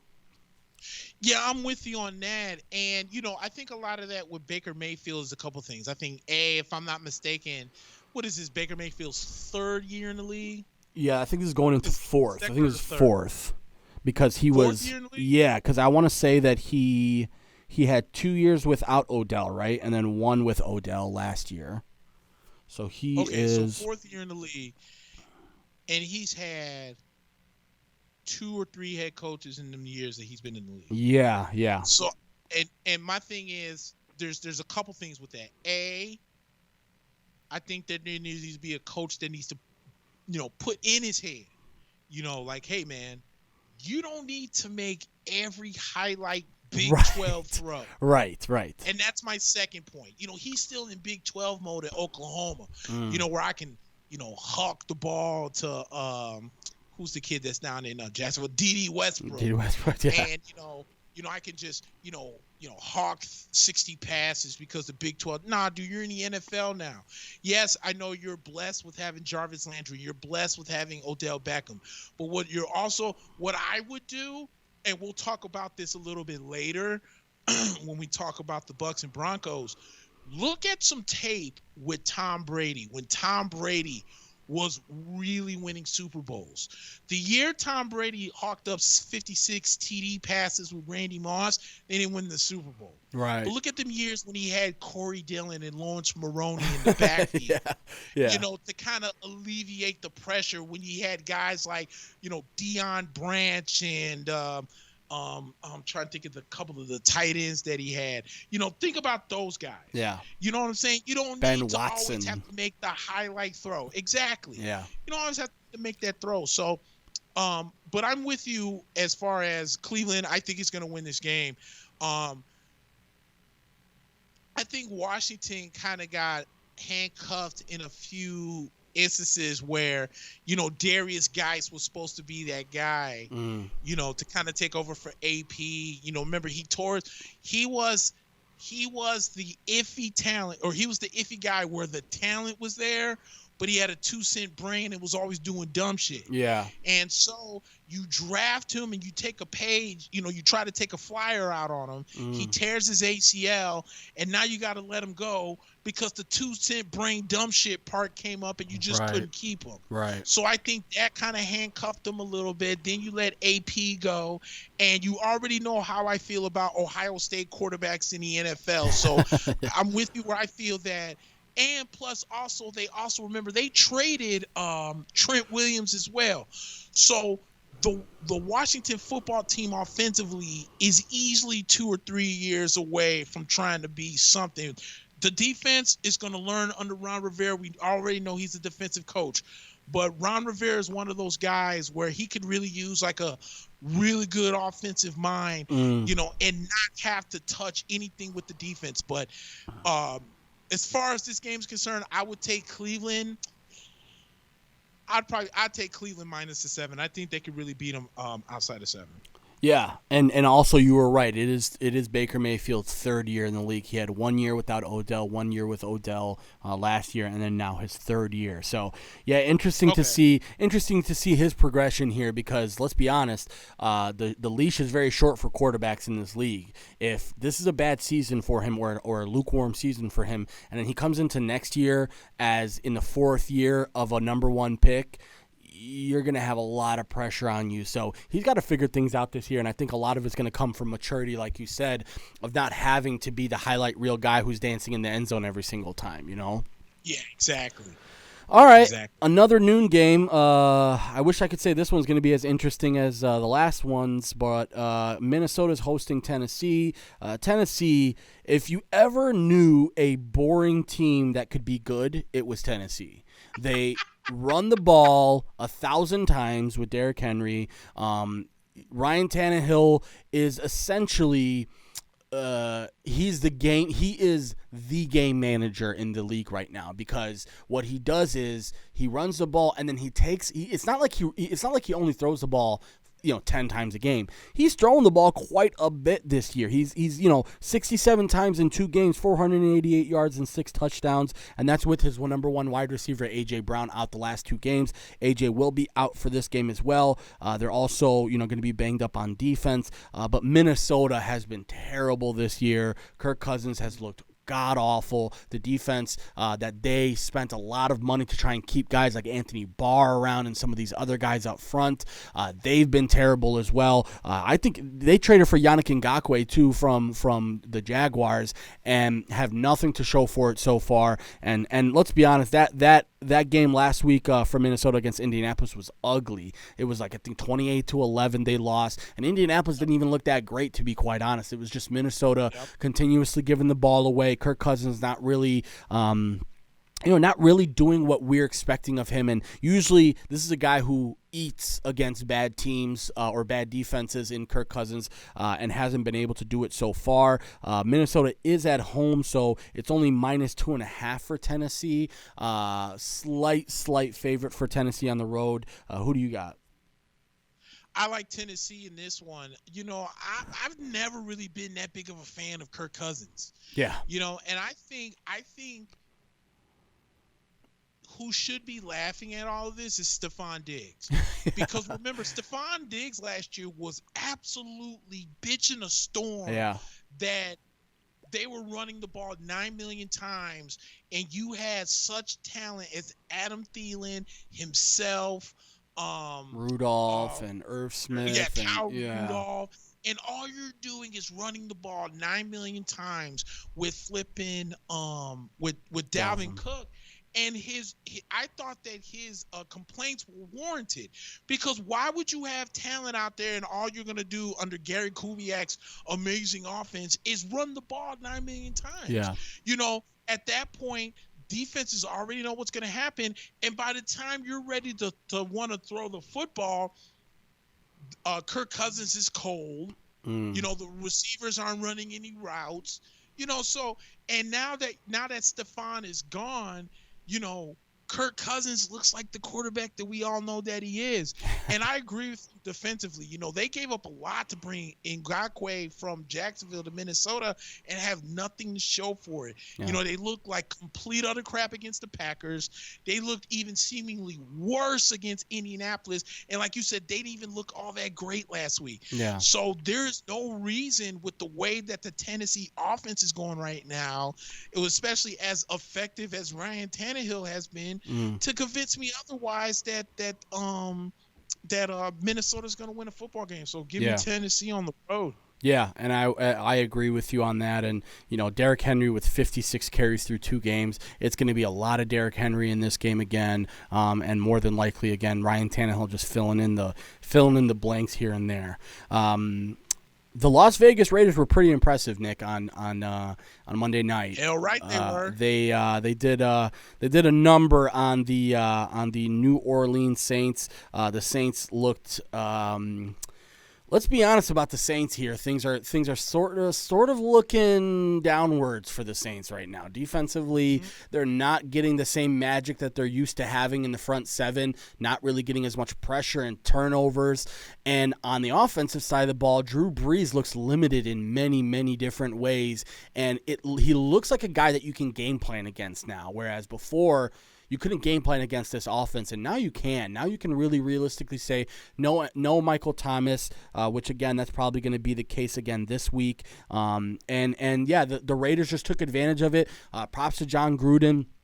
All he's really done is bring in guys. Remember 2 years ago, Nick? It was like 2.5, 3 years ago now, where everyone was giving shit to John Gruden. He had just traded Khalil Mack. Oh, my God. They gave him a 10-year contract. What the hell? And nobody wants to go to the Raiders. And what did John say? We're going to find people who want to play for us, and we're going to be fine.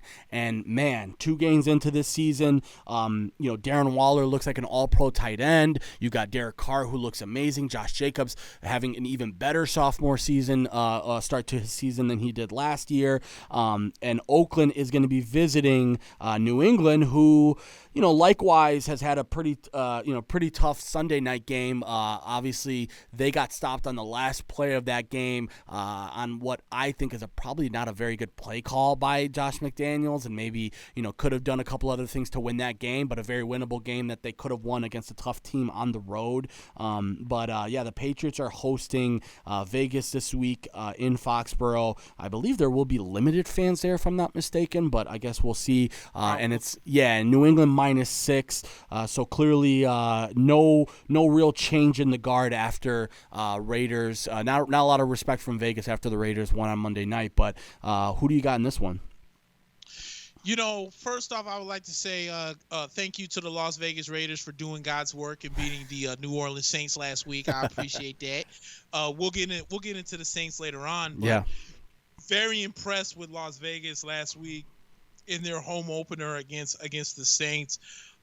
Vegas has actually really looked good in these last 2 weeks, and I'm wondering if now everyone is kind of getting on board with what John Gruden is doing. Right. Let's also throw in the fact that they brought in Mike Mayock, who is the longtime, analyst on NFL Network, who knows his stuff, knows his guys, has made some deals. Remember, the Vegas Raiders almost did something very similar to what Jacksonville was doing when they got rid of Amari Cooper, and I think there was a couple other people that Vegas got rid of, and that's to your credit what you're saying when people were clowning John Gruden, like, what the hell are you doing, dude? Why are you giving up all this top talent and this, that, and everything else? And all they've done is come out, and look 2-0.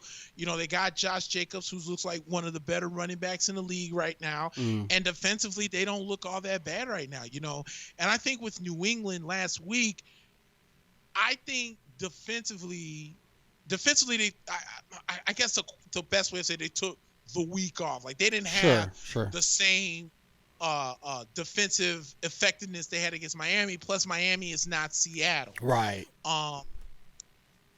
This game for me is tough because I want to easily say that the Patriots are going to win at home, but I don't know if that's going to happen. I really do like Las Vegas kind of on this road because, I just think with the role that Vegas is on right now, this is going to be a tough test for them because New England's defense is really good.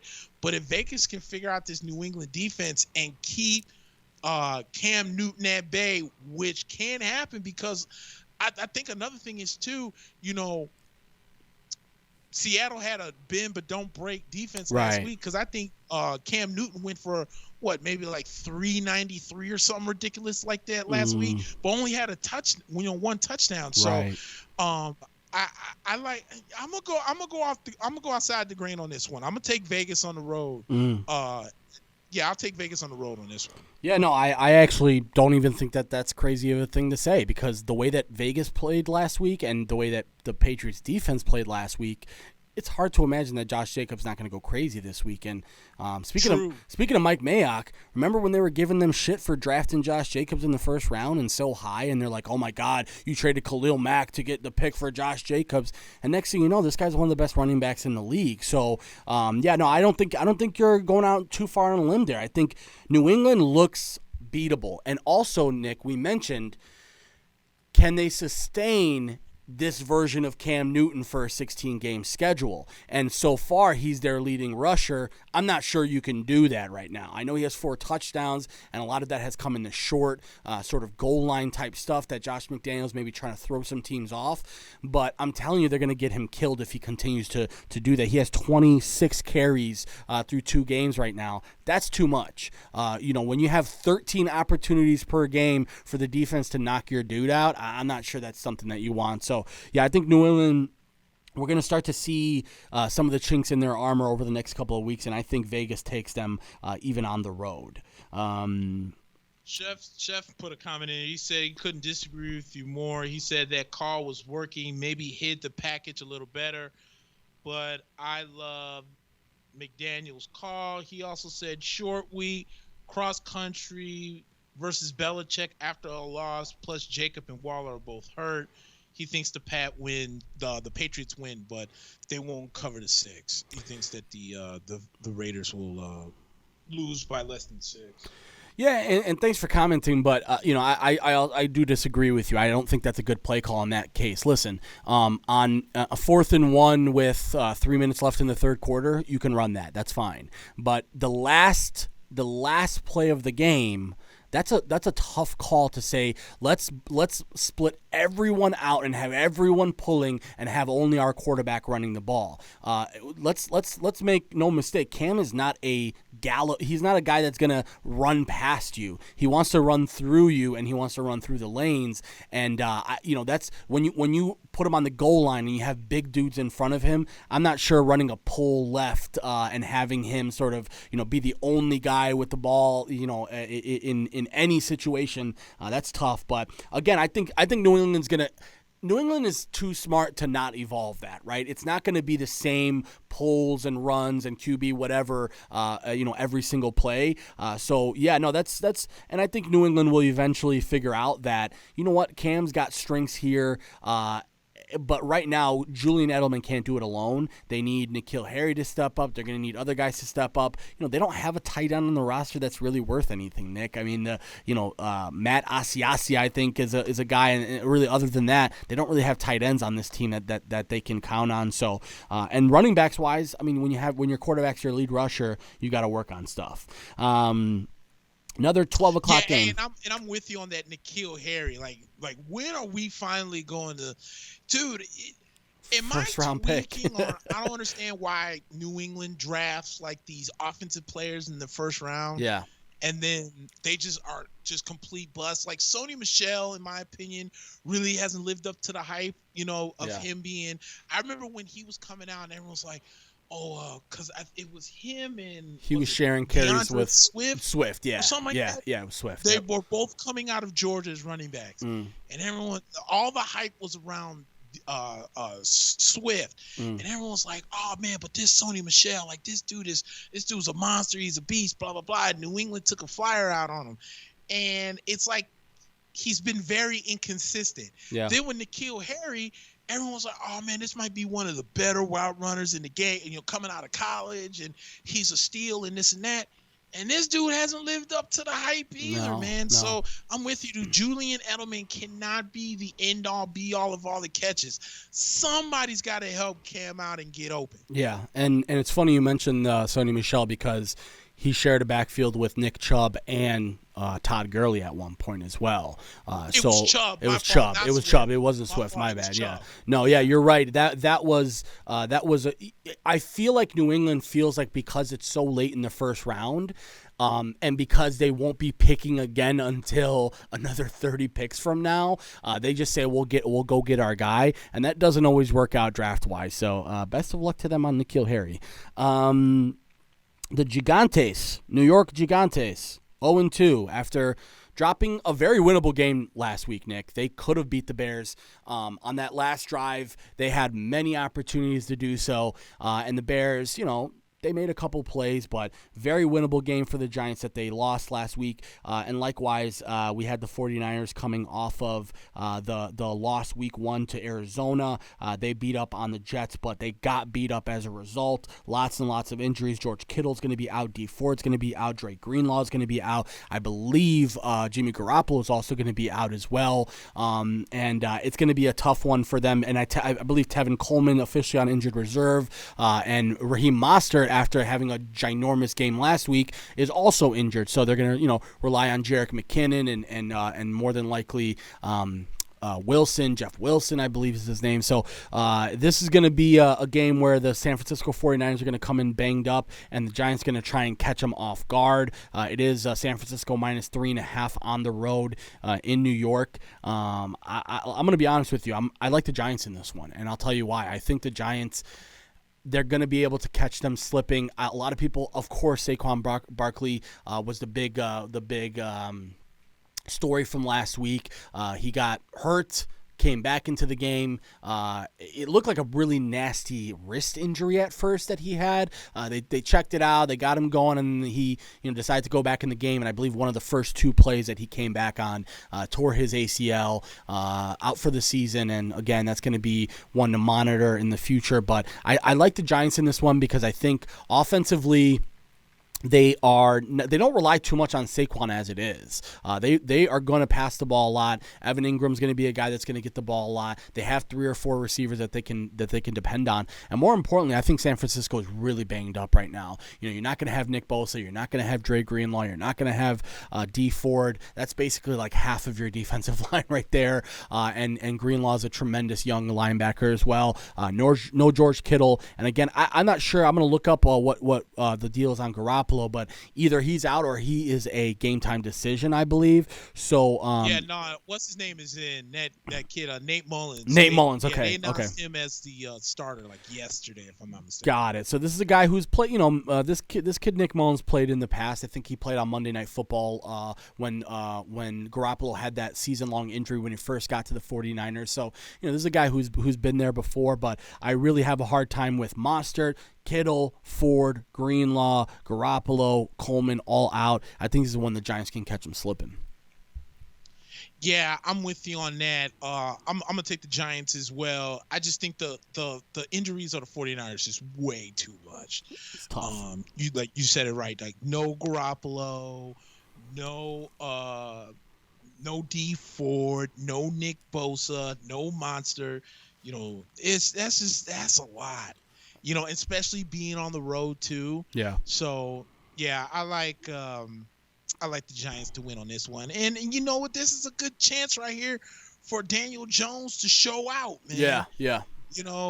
I still think Daniel Jones is a good quarterback, and it's going to take some growth and some time with Daniel Jones, but I still think he's a good quarterback, and I think this is a good time for him to show out, and I think he's going to come out, have himself a decent game. Phil, who's a big-time Giants fan, still think they're going to lose. He said Giants are near at the bottom of every offensive category.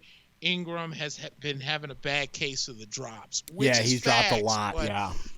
I just think the injuries are just way too much for San Francisco. And also, one thing I will say about the Giants is the offensive line has disappointed them a lot. They haven't been able to keep Jones off the ground. Quite frankly, they haven't been able to make lanes for Saquon even when Saquon was around. So their offensive line has struggled. I'm glad you brought that up because who did the Giants draft 3 overall? Andrew Thomas. Yeah. Who was the better offensive lineman on there?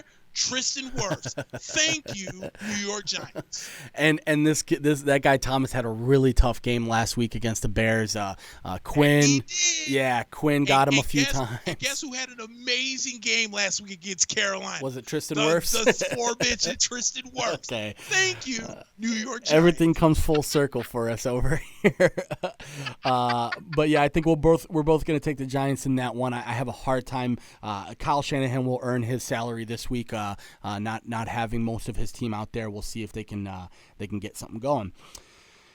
All right, another 12 o'clock window game, Nick. The Philadelphia Eagles, might as well call them the Philadelphia Sixers at this point because they're playing like, they don't have pads on, are going against the Cincinnati Bengals, who we talked about the aforementioned Browns faced them on Thursday night of last week. They come off a long week off and have Philly at home, and usually you would go, oh my God, Philly at home, but man, Philly has looked really rough this year. Alshon Jeffrey's still out. They lost Jalen Reagor, their rookie wide receiver, and Carson Wentz has looked like hot garbage in the first couple of games this year, and Miles Sanders finally just had his first game last week. So Philadelphia right now desperately need a win. Cincinnati in the same boat because they looked pretty good in their first couple of games. They just don't have a win to show for it right now. Joe Burrow, I think, is going to come out of this game. I don't think it's last week. It was give it to Joe Mixon and let's work in Joe where we can. I think he's going to come out flying this week. I think it's going to be lots and lots of throwing on Philly because what is Philly notorious with, Nick? Having injured DBs and bad replacement level cornerbacks out there. So I think AJ Green, I think Tyler Boyd, I think to a certain extent Drew Sample, who is the tight end for the Bengals. We talked about it last week. The Bengals love throwing to tight ends. Uzama's out for the rest of the season, so Drew Sample's going to be there. I think Mixon's going to have a big game. I like the Bengals in this one. I do too, and I think one of the real reasons why I like the Bengals on this is the makeup of Joe Burrow. Yeah. Remember, Joe Burrow losing these back-to-back games is the first time he's ever lost back-to-back games since he was ever. Incredible. He was even in high school or college, he never lost back-to-back games. Yeah. And I think he's sick and tired of losing, and they couldn't have had a better team to come out and play against than the Philadelphia Eagles. I think my problem with the Eagles is this team just has no identity. I just feel like it's just a bunch of guys in green or black or white jerseys, whichever they feel like wearing. Yeah. And they're all just playing football. You know what I'm saying? You don't have a number one wide receiver. You know, I don't know if the offense that Doug Peterson is really trying to run fits Carson Wentz anymore. Yeah. I think it fits more Jalen Hurts, which is why they drafted him as early as they did. Yeah. You know, I think that the Eagles are at a point where they don't want to admit. You know, I wouldn't even say that they are going to admit they made a mistake with Carson Wentz. I think what happened with Carson Wentz was when he got hurt, when he was having an MVP caliber season, the year they won the Super Bowl, he's never really recovered from it. I think that team rallied behind Nick Foles. I think they rallied behind Nick Foles when he got hurt again the next year. And when they let him go, you know, because first the Eagles were thinking they were going to get 2 first rounds and 2 second round picks for Nick Foles after they won the Super Bowl, which I thought was extremely stupid. Yeah. I think that team rallied behind Nick more than they ever rallied behind Carson Wentz. Yeah. And you're starting to see the ill effects of that right now. And so I think personally, and it's going to hurt them, but at some point they're going to have to look at life with Jalen Hurts. I really think that. I think that offense fits better with Jalen Hurts than it does with Carson Wentz. When did they draft Hurts again? Was it the second round? It was the second round. Third round, right? Third. I think it was third. Because, man, they have a lot of holes on this team, Nick, and you can't help but wonder, like, there's got to be players on that board at cornerback, at linebacker, at offensive line that they could have selected, and they went out of their way to select Hurts. So that's an interesting point. I'm with you on that, and especially at wide receiver. Right. You know, this is the same team that went out, brought back Deshaun Jackson. You know, again, Alshon Jeffrey is hurt, but then let's not add in that they could not wait to get rid of Nelson Aguilar. Yeah. And Nelson Aguilar actually had a pretty decent season off for the first 2 games of the week. So, you know, I'm not sure what's going on in Philadelphia, but I think if you're Cincinnati, I think you have to be sitting here and like, okay, look, we haven't really played that garbage per se in the last 2 weeks. Well, at least not offensively. I still think, they need to tighten up the screws defensively. Yeah. But, man, they could not have found a better team to come out here and try and get their first win against than the Philadelphia Eagles. And I'm with you. I think they come in and they beat Philadelphia. All right. Yeah, it's going to be a big week for the Bengals and Joe Burrow. And the last 12 o'clock game is Pittsburgh hosting the undefeated 2-0 Pittsburgh Steelers hosting the hapless, I will say, Bill O'Brien and his 0-2 Texans. I think Bill O'Brien, when he looks in the mirror, he sees himself as some mad scientist of like, I am a god and I put together. And when you look at it on the field, this just isn't working for the Texans. I'm sorry. David Johnson for DeAndre Hopkins was a joke. Brandon Cooks coming in and trying to say that you can basically get as much production out of Brandon Cooks and Kenny Stills and Will Fuller as you could out of Hopkins. That was silly. Watson is doing it all by himself right now, and defensively, they're not even that good anymore. I mean, that's the thing about the Texans. It used to be, oh my God, the Texans, you're going to have a tough time on defense, and then now it's just like, no, you can do what you want to do on the Texans now. We saw it with Kansas City in the first game.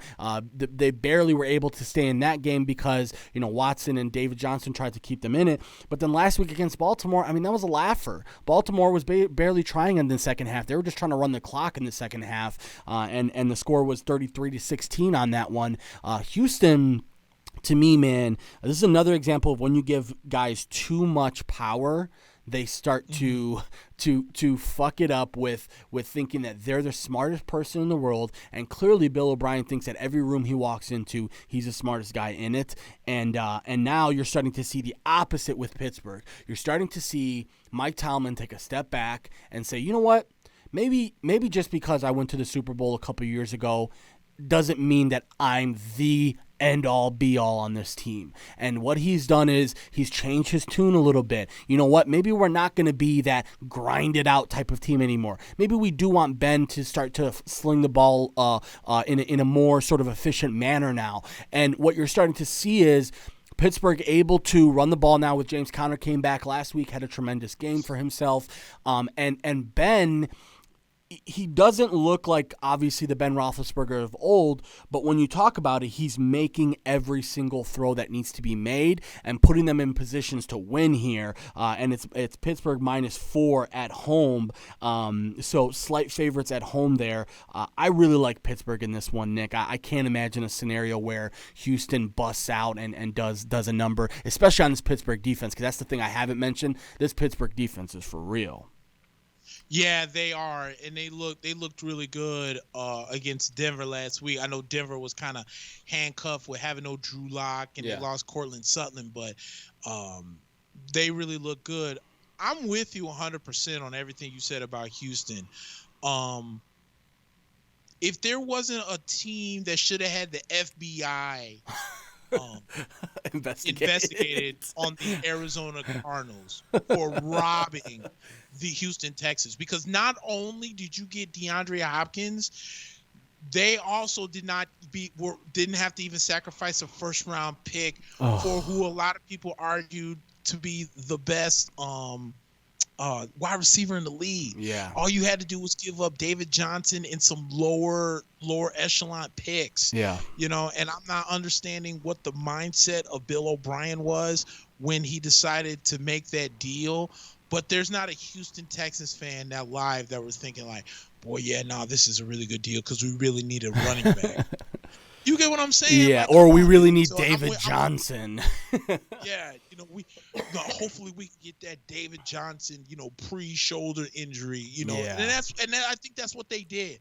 I think Bill O'Brien thought that he can catch that David Johnson that had that breakout year a couple of years ago before the shoulder injury, and he's just not that guy. Like, I like David Johnson. I think he's a stud. But, obviously the injury bug took a toll on him. And, you just don't trade and not the best wide receiver in the league, and at least not get a first rounder out of it. Right. And I'm with you on Pittsburgh. I think Mike Tomlin is at a point where I think he feels, it's like, look, I'm the head coach. I'm going to let the coordinators do their thing. Right. And I'm going to take a step back, and it's worked. I know Big Ben may not be 100% per se, because here's a guy that has been saying that he's been playing with elbow, discomfort for the last X amount of years. But a healthy Juju Smith, like you said, James Conner came back last week. Washington is doing really well this year. So I'm with you, dude. I like Pittsburgh in this. I don't think Houston has a chance, especially being on the road. And I feel bad for Deshaun Watson, because he went from being like, man, I got a reliable target, to like, how in the deuce am I going to get this ball to freaking Brandon Cooks and hope he can catch it? And that's another thing that I want people to understand about these max contracts with quarterbacks.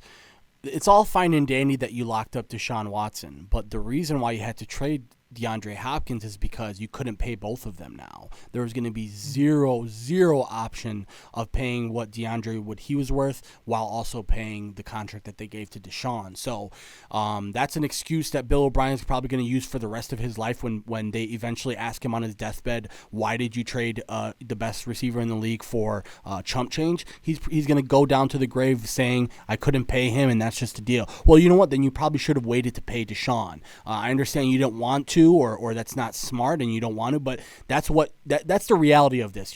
Arizona can afford to give DeAndre Hopkins that money, because for the next 3 years they're going to be paying Kyler Murray a first rounder's salary. So it's not going to be breaking the bank for him. So I think Pittsburgh right now is in a position where they can probably put out Houston and maybe put out Bill O'Brien, because let's be honest, Nick, you start 0-3 after doing that to the team, you might have to go now.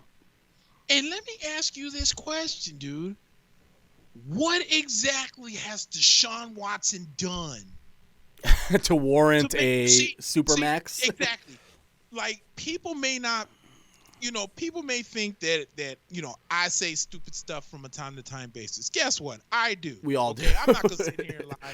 Dude, I will be the first to tell you, between here and my Facebook, I sometimes will either troll or say some real dumb shit sometimes, just to garner reaction. But my feelings on Deshaun Watson have always been the same. I always thought that Deshaun Watson, to me, per se, is overrated. And when Bears fans sit here and cry the effing blues on how we didn't draft Deshaun Watson, for what? For what? Because you guys can't wait 5 minutes to find out that if Mitchell Trubisky, remember, Mitch is a guy who only started 1 year in North Carolina. Yeah. The man still needs some seasoning to get better. Deshaun Watson started 3-4 years when he was in Clemson. And guess what he's done in Houston? Made the playoffs a couple times. Okay, big deal. But he hasn't done anything. He hasn't gone to a Super Bowl. He made I don't even think he's even made an appearance in an AFC title game. So to sit here and keep crying the blues like, we had to go out there and lock up. It's the same equivalent when the Detroit Lions gave Matthew Stafford all that money. For what? You still haven't won a playoff game since G.H.W. Bush, rest in peace, was in office. So what are you paying Matt Stafford $200 million for? Yeah. Because he could sling the ball left and right? Because when he had Calvin Johnson at the time had the most receptions in the league, in a single season? Like, come on, dude. You have to look at the overall body of work, dude. And Deshaun Watson just doesn't do it for me. So I'm with you. They should have paid DeAndre Hopkins way before they decided to pay Deshaun Watson, because you can find somebody better than Deshaun Watson right now. You can't find anybody that's better than the way DeAndre Hopkins is looking. And look how great he's playing right now in Arizona behind Kyler Murray. Yeah, and Kyler Murray might be able to put up an MVP season with DeAndre Hopkins as his receiver. So, and let's be honest, nobody ever talks about how DeAndre was a huge part of Deshaun's success in Houston. If it wasn't for if it wasn't for Hopkins, Deshaun Watson would have had Will Fuller to throw to basically for his whole career. So and Will Fuller can barely stay on the field for 6 games a season. So swear to God. Yeah. So when it comes down to it, man, I agree. Listen, everyone that's ready to crown Deshaun Watson, I'm not there yet. I do think he's a good player. I'll be honest with you. I think he's probably better than what he's played. I also think right now, Bill O'Brien's system is not doing him any justice. This is not a guy that is fitting into the scheme of what they're doing. So they'll have to figure it out. But again, I'm guessing they're going to start off 0-3 and maybe cut their coach / GM after only 3 games after he ruined their franchise. But any hoodles. Heather says we Bears fans have a reason to cry about Trubisky, though. You don't pick a guy with so little starting experience in the top 3 of the draft. See, I disagree. Once again, if Ryan Pace thought that Mitchell Trubisky was going to be his guy, he had every right to go up and get his guy. Yeah. The problem is that Mitchell Trubisky was not ready to take over the Bears, and that's where they screwed up. He needed to sit for at least a year. He needed to sit for at least a year, if not 2. If the Green Bay Packers can draft Aaron Rodgers and let him sit for 2 years, you saw what he has become. I think Mitchell Trubisky would have been okay if the Bears would have gone out and got a veteran quarterback that's only just keeping the seat warm until they felt Mitchell's ready, and Mitchell comes in and he learns the playbook and he's ready to play. Yeah. I think Mitchell Trubisky 2 years ago benefited from having one of the best defenses in the game, and I think last year he got thrown under the bus because he did not play well.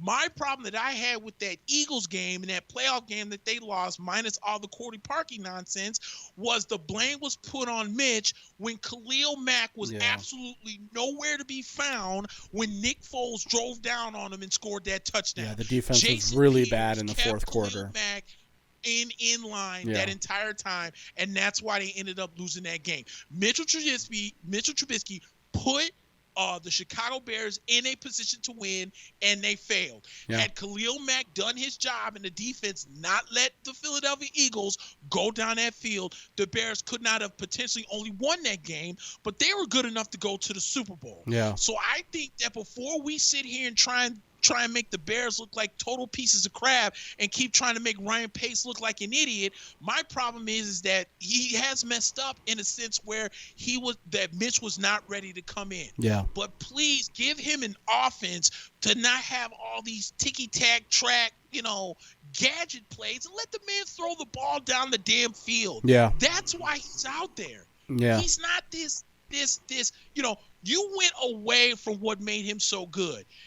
Having a strong run game, putting Tariq Cohen out there and making Tariq Cohen be your decoy. So when the opposing defense thinks, oh, here comes Jordan Howard at the time.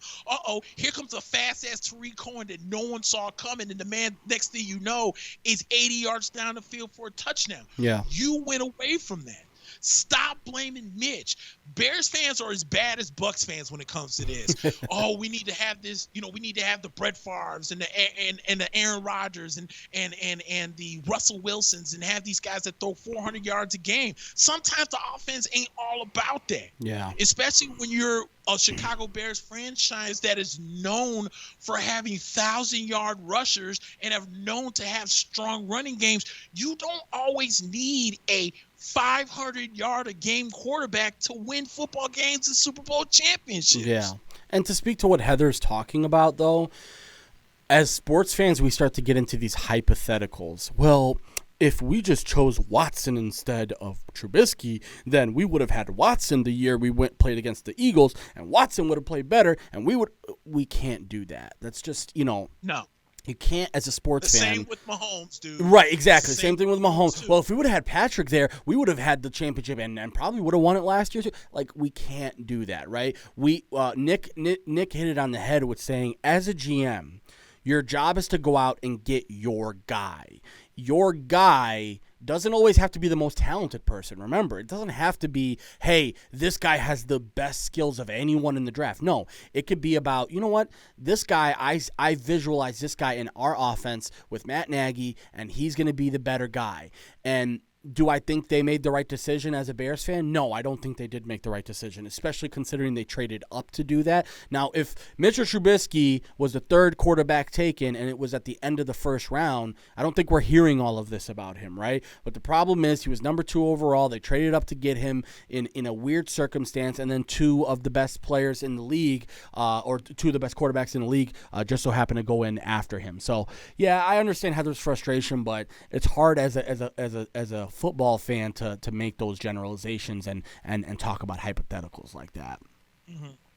All right, 3 o'clock window. Let's start up. Indianapolis, we talked about them last week, getting a win out of Minnesota, even though they look like garbage. Phillip Rivers has not had the best start to his season, 3 interceptions in 2 games and a couple, I think another fumble. The Colts have been kind of mired by injuries as well. But Jonathan Taylor, their number 1 draft pick out of Wisconsin, has been great at running back, and will probably carry the load again this week at home against the Jets, who have just looked like the Jets, Nick. I mean, we always expect a little bit of an incremental step up from the Jets, right? It's like, okay, they'll be fine. They'll just take that little step. You know what? Sam Darnold's going to be a little bit better. You know what? The defense is going to get a little bit better, and they got nothing to show for it. I mean, that game against Buffalo was pretty close, but then they lose it in the first game, and then last week's game against San Francisco had like half of their team leave via injury, and yet, it's a 31-13 win for them. So the Jets, man, at this point, I don't know what to say. Like, Adam Gase, until he gets fired, you're just going to see the same version of Sam Darnold, this garbage, sort of rinky-dink. I personally liked Adam Gase when he was the offensive coordinator of the Bears. I don't know if you remember, he was the offensive coordinator of the Bears when Jay Cutler had one of his big seasons.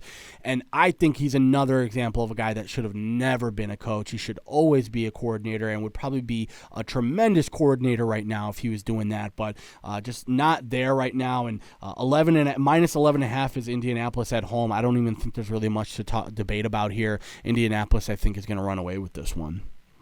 I'm with you on this, and now the never-ending question is who's going to get fired first, Bill O'Brien or Adam Gase? Or Adam Gase, they have to be, or you know what? I'll give you a 3-horse race. It's either got to be between Dan Quinn, Adam Gase, and Bill O'Brien who gets fired first.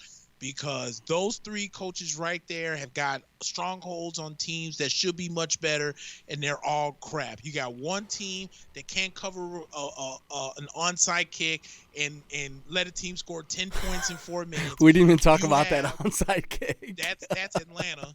And then you got Houston, who trade their best wide receiver for a running back who's not the same that he once was, and try to convince fans. That's the same crap that Cam Cameron tried to do with Miami when they drafted Ted Ginn Jr. with the 10th overall pick, and it cost him his job in 1 year. Yeah. And then you got the New York Jets, who actually on paper is not a bad team. It's just Adam Gase is not a head coach. Yeah. And that team is forever going to look like crap. So, yeah, dude.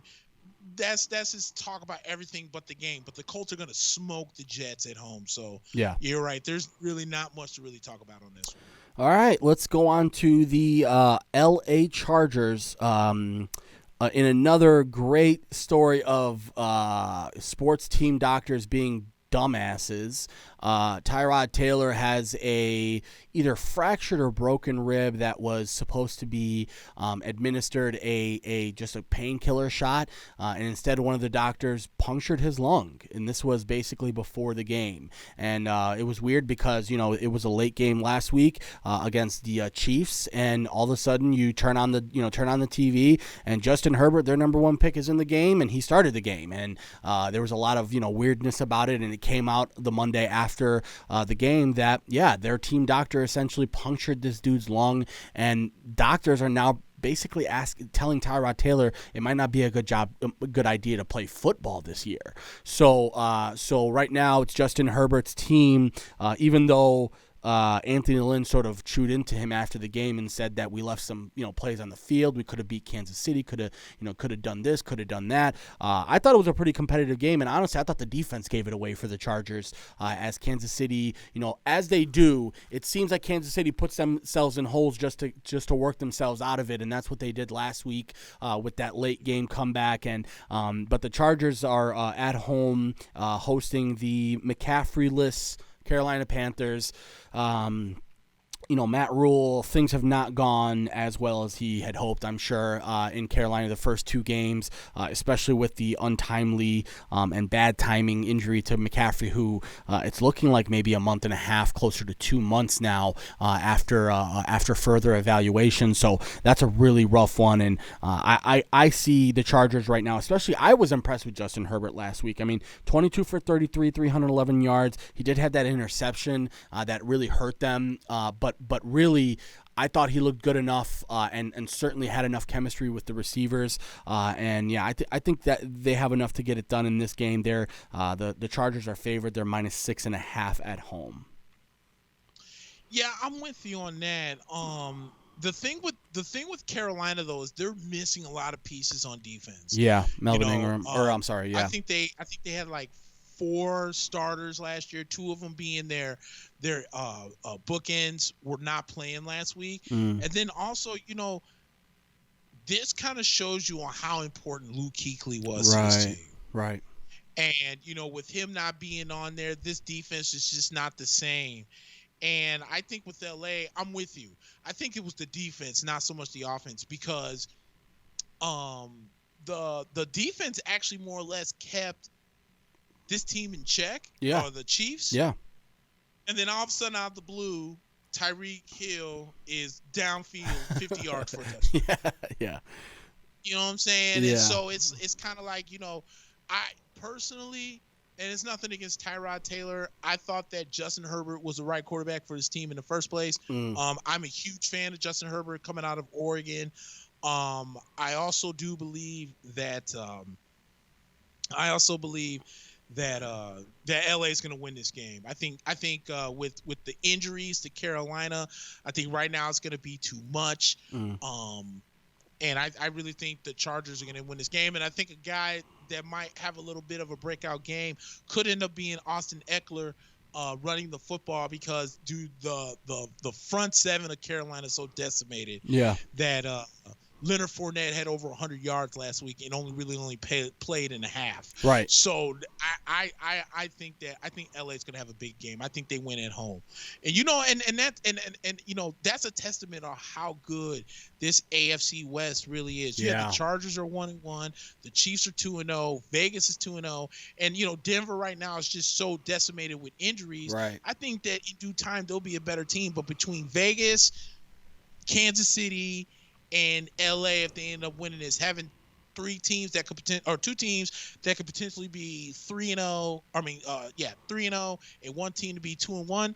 AFC West is pretty good. Yeah, no, for sure, and certainly not as the Broncos are not as big of a pushover as probably we would have thought before the season too, because even with some injuries, they at the end of the day, when you lose your starting quarterback and when you lose your best wide receiver, and you're probably going to be playing without your best running back, for a couple more games. Jerry Jeudy got hurt. A couple of other defensive guys. Von Miller's out for the season. That's easy to forget. And they were still in that game last week against Pittsburgh. They were just right there. So, they're not a pushover. And speaking of which, your Buccaneers are visiting Denver this week. 0-2 is Denver in the start. 1-1 your boys after that tough loss in the first game of the season to the Saints, bounced back last week. And you mentioned it, they had some, they had a really, really, really strong first half. And then the second half, the Buccaneers sort of, trailed off a little bit. It looked like the game plan was to just run the clock out and just try and get out of there with the W. But clearly a lot of people were, seeing Tom Brady's numbers in the second half and maybe trying to scrutinize a little bit on what he did or didn't do. But quite frankly, when you get out of a NFL game with a win, there's really no saying, I don't know if that worked, or we talked about it earlier. When you win in this league, you're happy about it, and you move on to the next day and you figure out what you can do better in the next game. But the Buccaneers right now looks like favorites, -6 at Denver. No Drew Lock, no Philip Lindsay. Jerry Jeudy's questionable for the game. Man, Tampa Bay, this is going to be a really nice game for them. I'm with you on that. And the thing was, though, if people actually were watching the game last week, they would notice that, Brady's numbers look bad. Wide receivers dropped a lot of passes last week. Between Scotty Miller dropped a touchdown pass, Justin Watson dropped a couple of passes. I know O.J. Howard dropped a pass.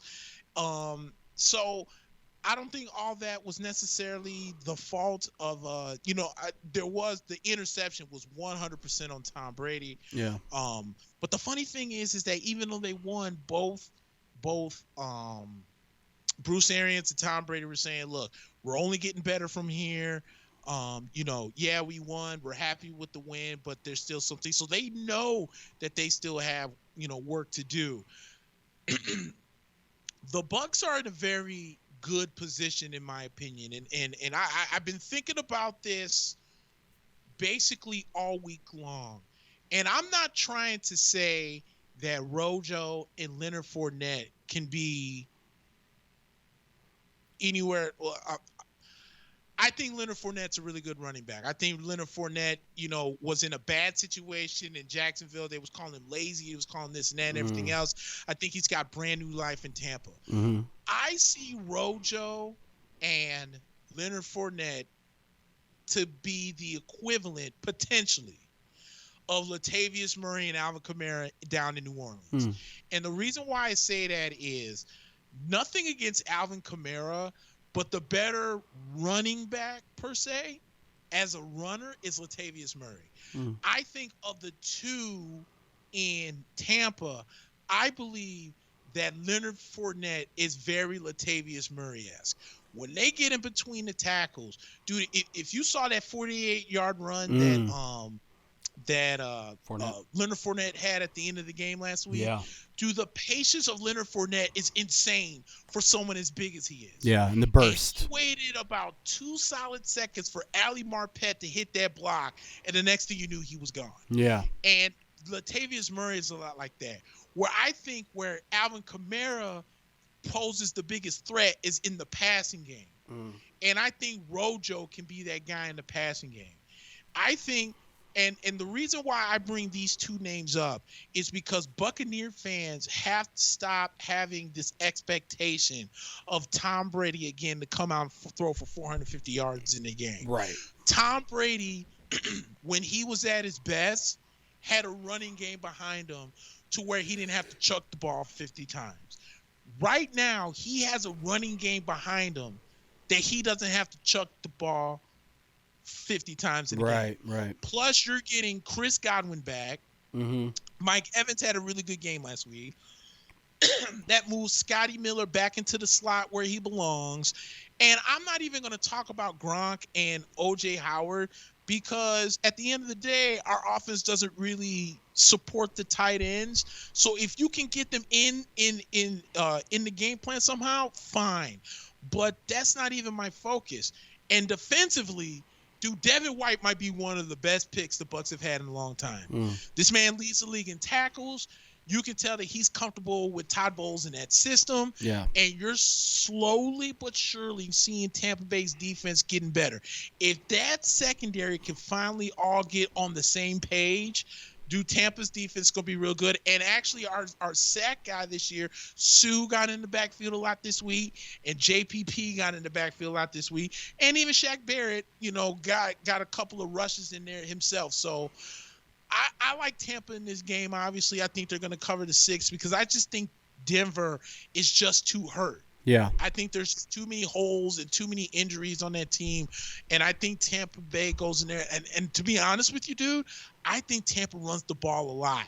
And I think that Bruce Arians, because the guy calling the plays is Byron Leftwich. Yeah. And I think at some point, Bruce Arians has to tell Byron Leftwich, dude, just go for the throw.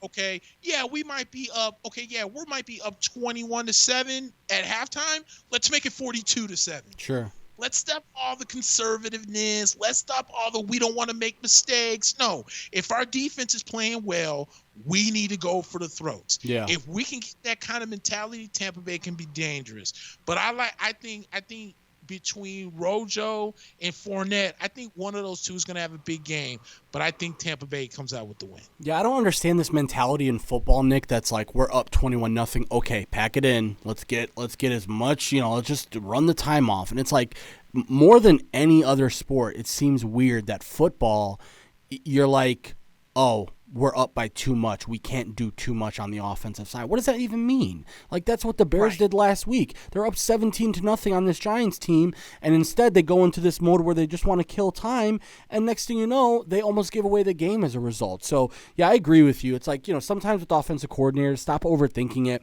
Just run the best play, even if it's a pass when you're up 28-0. That's fine. Just go for it. Right. So, all right, cool. And then we've got second to last 3 o'clock window. This is a pretty... listen, there's not going to be a lot of debate on this game either. The 2-0 Cardinals, 2-0 Cardinals, who, like I said, have looked tremendous. Kyler Murray looks like an MVP candidate. The defense looks much improved. I talked about them before the season that I thought they were a team that I saw taking a San Francisco 49ers type leap up, and we're starting to see that now that Cliff Kingsbury, his offense isn't perfect yet. That's another thing. This offense isn't where they want to be quite yet, and that's the scary part.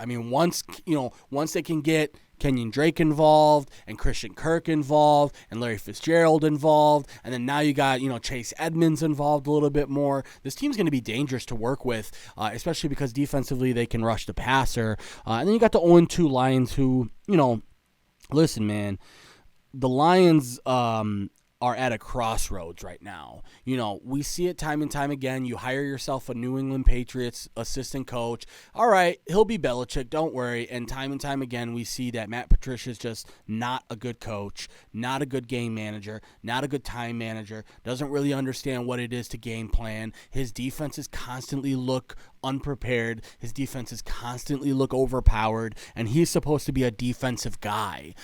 So to me, man, this is just a pretty obvious one. Even though Kenny Golladay is coming back this week, there are going to be missing Desmond Trufant. I think the Cardinals. Oh, and by the way, it's -5.5 for the Cardinals at home. I like the Cardinals in this one. I think Kyler Murray is probably going to have a career type of game against Detroit, especially considering that right now Detroit really doesn't have much to play for under Matt Patricia. Yeah, I'm with you on that. I'm taking the Cardinals as well, and I'm with you. I think you're starting to see the maturity of Kyler Murray, and it helps to have DeAndre Hopkins out there. Oh, and by the way, on the other side, don't forget the living legend Larry Fitzgerald is over there as well. So, I think another unsung hero on this Cardinals team is how important Kenyon Drake has been on this team for the Arizona Cardinals. Remember last year they traded for him from Miami, and he fit in right away with this team. And I think with the offense now having an extra weapon in DeAndre Hopkins, this makes this team dangerous. I think the only thing that I would question with Arizona going down the road, as good as they've looked, I think if they could find another pass rusher to complement Chandler Jones, this team could be really, really dangerous. So, all, like you said, all the hype around with San Francisco and all the hype deservedly so around Seattle, and with the Rams, the Arizona Cardinals are just sneaking up and staying, afloat with everybody. So I like Arizona, especially minus the 5.5. And everything you said about Detroit, I don't even need to repeat. Again, remember, Matt Patricia's won 9 games in his 2.5 years as head coach. Jim Caldwell was fired at 9-7. So that just tells you how inept the Detroit Lions will forever be. And Matthew Stafford, that poor guy, I mean, he's just going to continue to get beat up and continue to get hurt. And, good luck to Detroit fans. Exactly. Another candidate. Oh, and by the way, because you mentioned it, and I just can't get out of my head, wow, how good is the West in both conferences this year? We talked about Kansas City and Las Vegas, and now you talk about the NFC West. Wow, this is going to be a great season for the West Coast.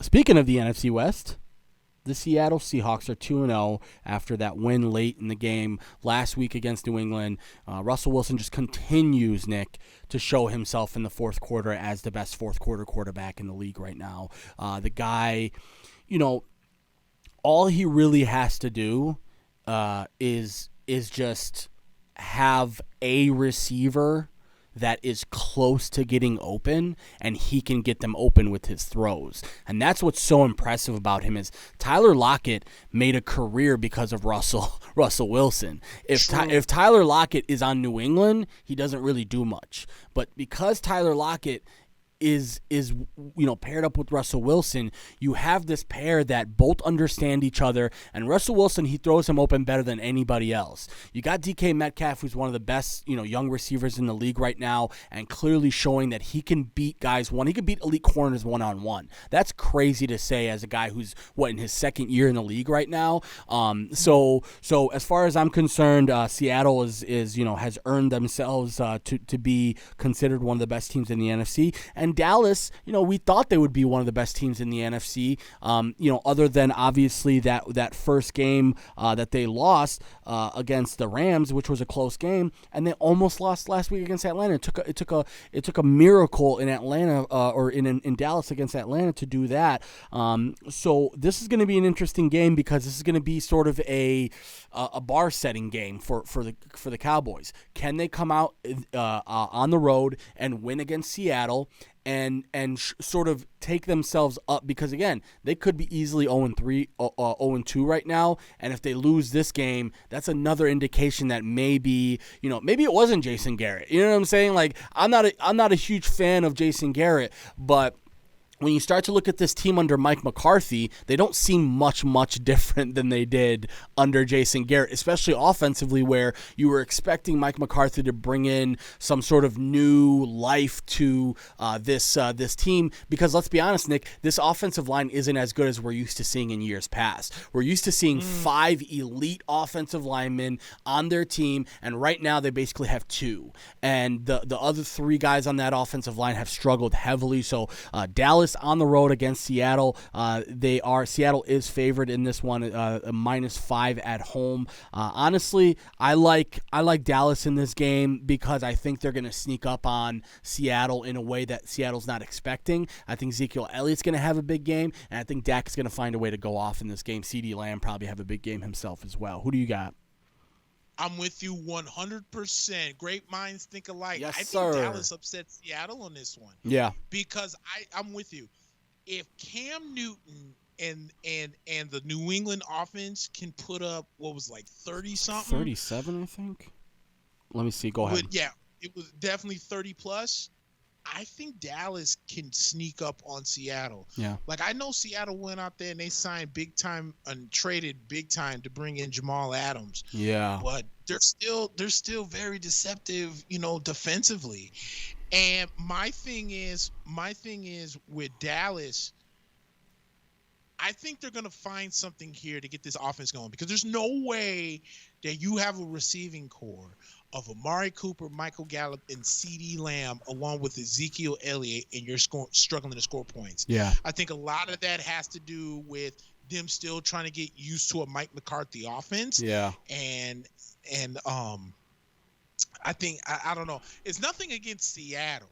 Mm-hmm. Okay, it's nothing against Seattle, but I don't know. It's just something about Dallas on the road on this one. I think they have a lot of momentum coming into this game after what happened with them against Atlanta last week. So I'm with you. I like Dallas to win this game. I think they're going to run the ball a lot with Zeke. I think they're going to start using Zeke more to set up with Dak in the passing game. And I think Seattle's going to be on their toes. And for some reason, I don't know what it is, but Seattle at home defensively, for a place that's supposed to be home from the 12th man, Yeah, Even very though leaky. this year they really haven't had fans. I don't know, dude. I feel like they struggle for Yeah. some reason defensively at home. Because I remember last year Tampa Bay had an easy time going up and down the field on them last year. Yeah. In Seattle. So I don't know what the problem is, but it's not like Seattle, they struggled defensively against Atlanta on the road this year, and it took a Russell Wilson, Jesus play for them to beat New England last week. So Yeah. I don't know. I think Dallas is a little different. So I'm gonna take the Cowboys. Yeah, I thought that was a good point about how New England sort of seemed to put up 30 points on Seattle relatively easy without really having a lot of offensive success, and somehow still put up 30 points. So I agree with you. That probably spells bad luck for Seattle. So yeah, Dallas hopefully, and I also think Dallas too is another thing. They know how big of a game this is going to be for them because they haven't looked good in the last two games, even though they're 1-1. If you go down 1-2 and you start to look at I know that their division is going to be pretty bad this year either way. I mean, the Eagles, Giants, and Washington football team all look like they're probably going to be garbage. But this is a big game for Dallas. They have to come out and sort of show that they can beat the best teams in the NFC. Right. Sunday night, Nick, 1-1, New Orleans Saints hosting the Green Bay Packers. It seems like the Packers have ran through both of their opponents this year, Detroit and Minnesota, who we both know are probably not very good. This seems to be the first real test, I would say, even though New Orleans themselves have not had a ton of success on the defensive side of the ball. I know they gave up 34 points to Las Vegas on Monday night, and let's be honest, they made David Carr and Darren Waller look really, really good. They made Nelson Aguilar look really, really good. So the New Orleans Saints here again, 1-1 at home, hosting the Packers on Sunday night, and I don't see a spread on this one. Is it minus? I think it might be minus 3. Okay, minus 3 for New Orleans. Who do you got, Nick? I like Green Bay in this. I think here's my biggest issue with the New Orleans Saints. They've never really had a second receiving option next to Michael Thomas. As a matter of fact, for as long as I can remember, okay, let's even go back to the days of Marcus Colston. The Drew Brees has never had a legit second receiving option. Like Ted Ginn was out there, but he's notorious for dropping balls. And then they had Willie Snead, but he was good for a catch here and there. But Marcus Colston was always the guy. Then they had Jimmy Graham, but then they let him go. And now you have Michael Thomas, who's 150 some odd catches in, but then he's missing last week, and this offense looks pedestrian. Why? Because there's not a second option. Like Emmanuel Sanders is old. He's not the same wide receiver. Your tight ends are kind of on the old side. So now you're going to have to rely on Latavius Murray and Alvin Kamara, and that's just not what the offense is, and they struggled mightily last week. I think the thing with Green Bay is, even though Green Bay, like you said, seems to be going through a hot knife through butter, Detroit had the lead on them last week. True. Just like the week before, Minnesota had a lead on Green Bay. So it's like they start off slow, and then the train is just it's just full gun. There's just full gunning. It's after that. So, I think with Green Bay, they might start off slow, but with the way that the Saints are hurting without them having Michael Thomas, and like you said, defensively, I don't really think that this team is really that good defensively per se. I mean, they're okay, but I like Aaron Rodgers on the road. It pains me to say that because Packers fans give me gas, but so do, and Saints fans aren't any better. But if I had to take the lesser of two evils, I'd rather see Green Bay win than New Orleans. So give me Green Bay plus the 3. Nick, it's funny you mentioned the whole second receiver thing, because one of the reasons why I won't pick the Packers this week is because Devontae Adams probably going to miss the game. And so one thing that we've talked about ad nauseum on this show is that they never have help after Devontae Adams. And now you're going to have Marquez Valdes-Scantling, and you're going to have what was the other guy's name? They have another, they have guys that they like in their system, but aren't necessarily guys that you would see on other teams.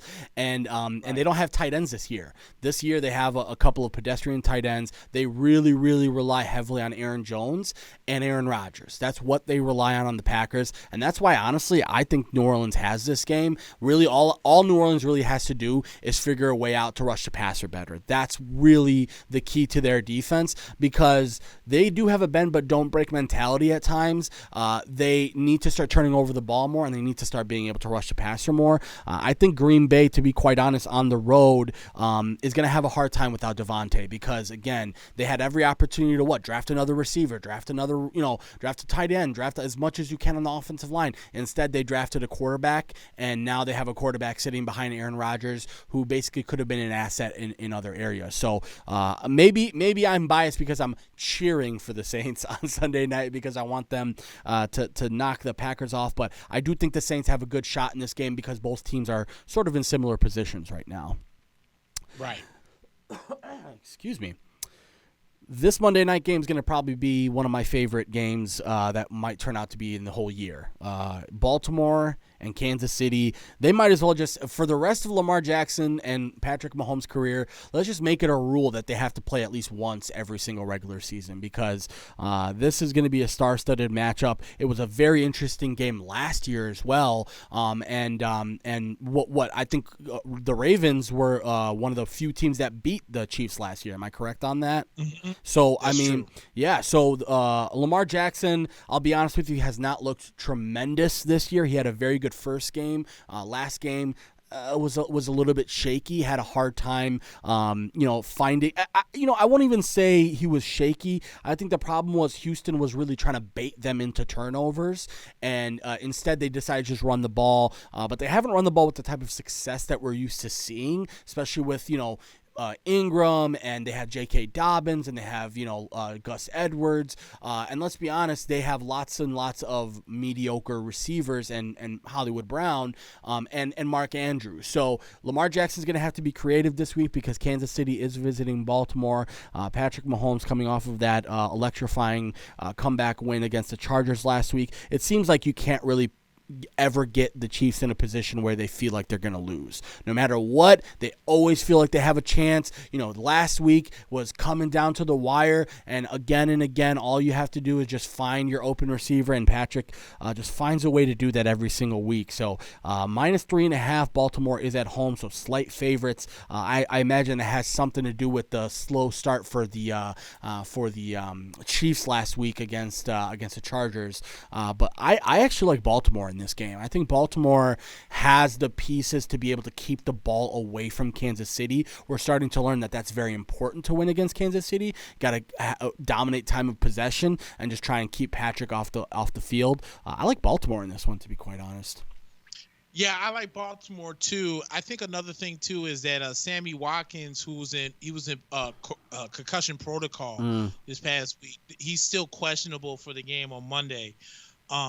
I like Baltimore too, though. I think we all know how good Baltimore can be offensively. We obviously know how good Kansas City can be offensively. The question is who's going to make that defensive play. Right. And if you're going to ask who's better on the two on defense, I take Baltimore over Kansas City any day of the week. Yeah. I think that's what's going to be the deciding factor. I think Baltimore's going to make a couple more defensive plays than Kansas City is going to, and I like Baltimore. But I'm with you, dude. I think that this Lamar Jackson versus Patrick Mahomes hopefully can be kind of eerily similar to like Manning versus Brady, where we mandatorily have to at least see them go against one another at least once, somehow once every year. Yeah. And it's got to be on prime time. So I'm with you on that. It's going to be a really amazing game. But yeah, I'm with you. I like Baltimore to win this game against Kansas City. Yeah, it seems like Baltimore has more ways to win now, too. It seems like Kansas City relies a lot on their offense to bail them out, and that's not an easy thing to do when you've got Lamar Jackson on the other side. And I think Lamar just right now, he's such a dynamic player. He always finds ways. So it's a nice slate of games this week after we've went through them. There's a lot. I said earlier, oh, my God, this probably will be the best game of the week, and we ended up saying that about 3 or 4 games. So, pretty nice games this week. For the NFL. Yes, sir. All right. Well, man, there was a lot to talk about. We said at the beginning of the show, they've been, there's the UFC tonight, and we obviously have the, Stanley Cup, and, we have, some NBA action, and tomorrow we'll see lots and lots of football. Anything else, Nick? Nah, dude, we just rocked out a 4-hour show, bro.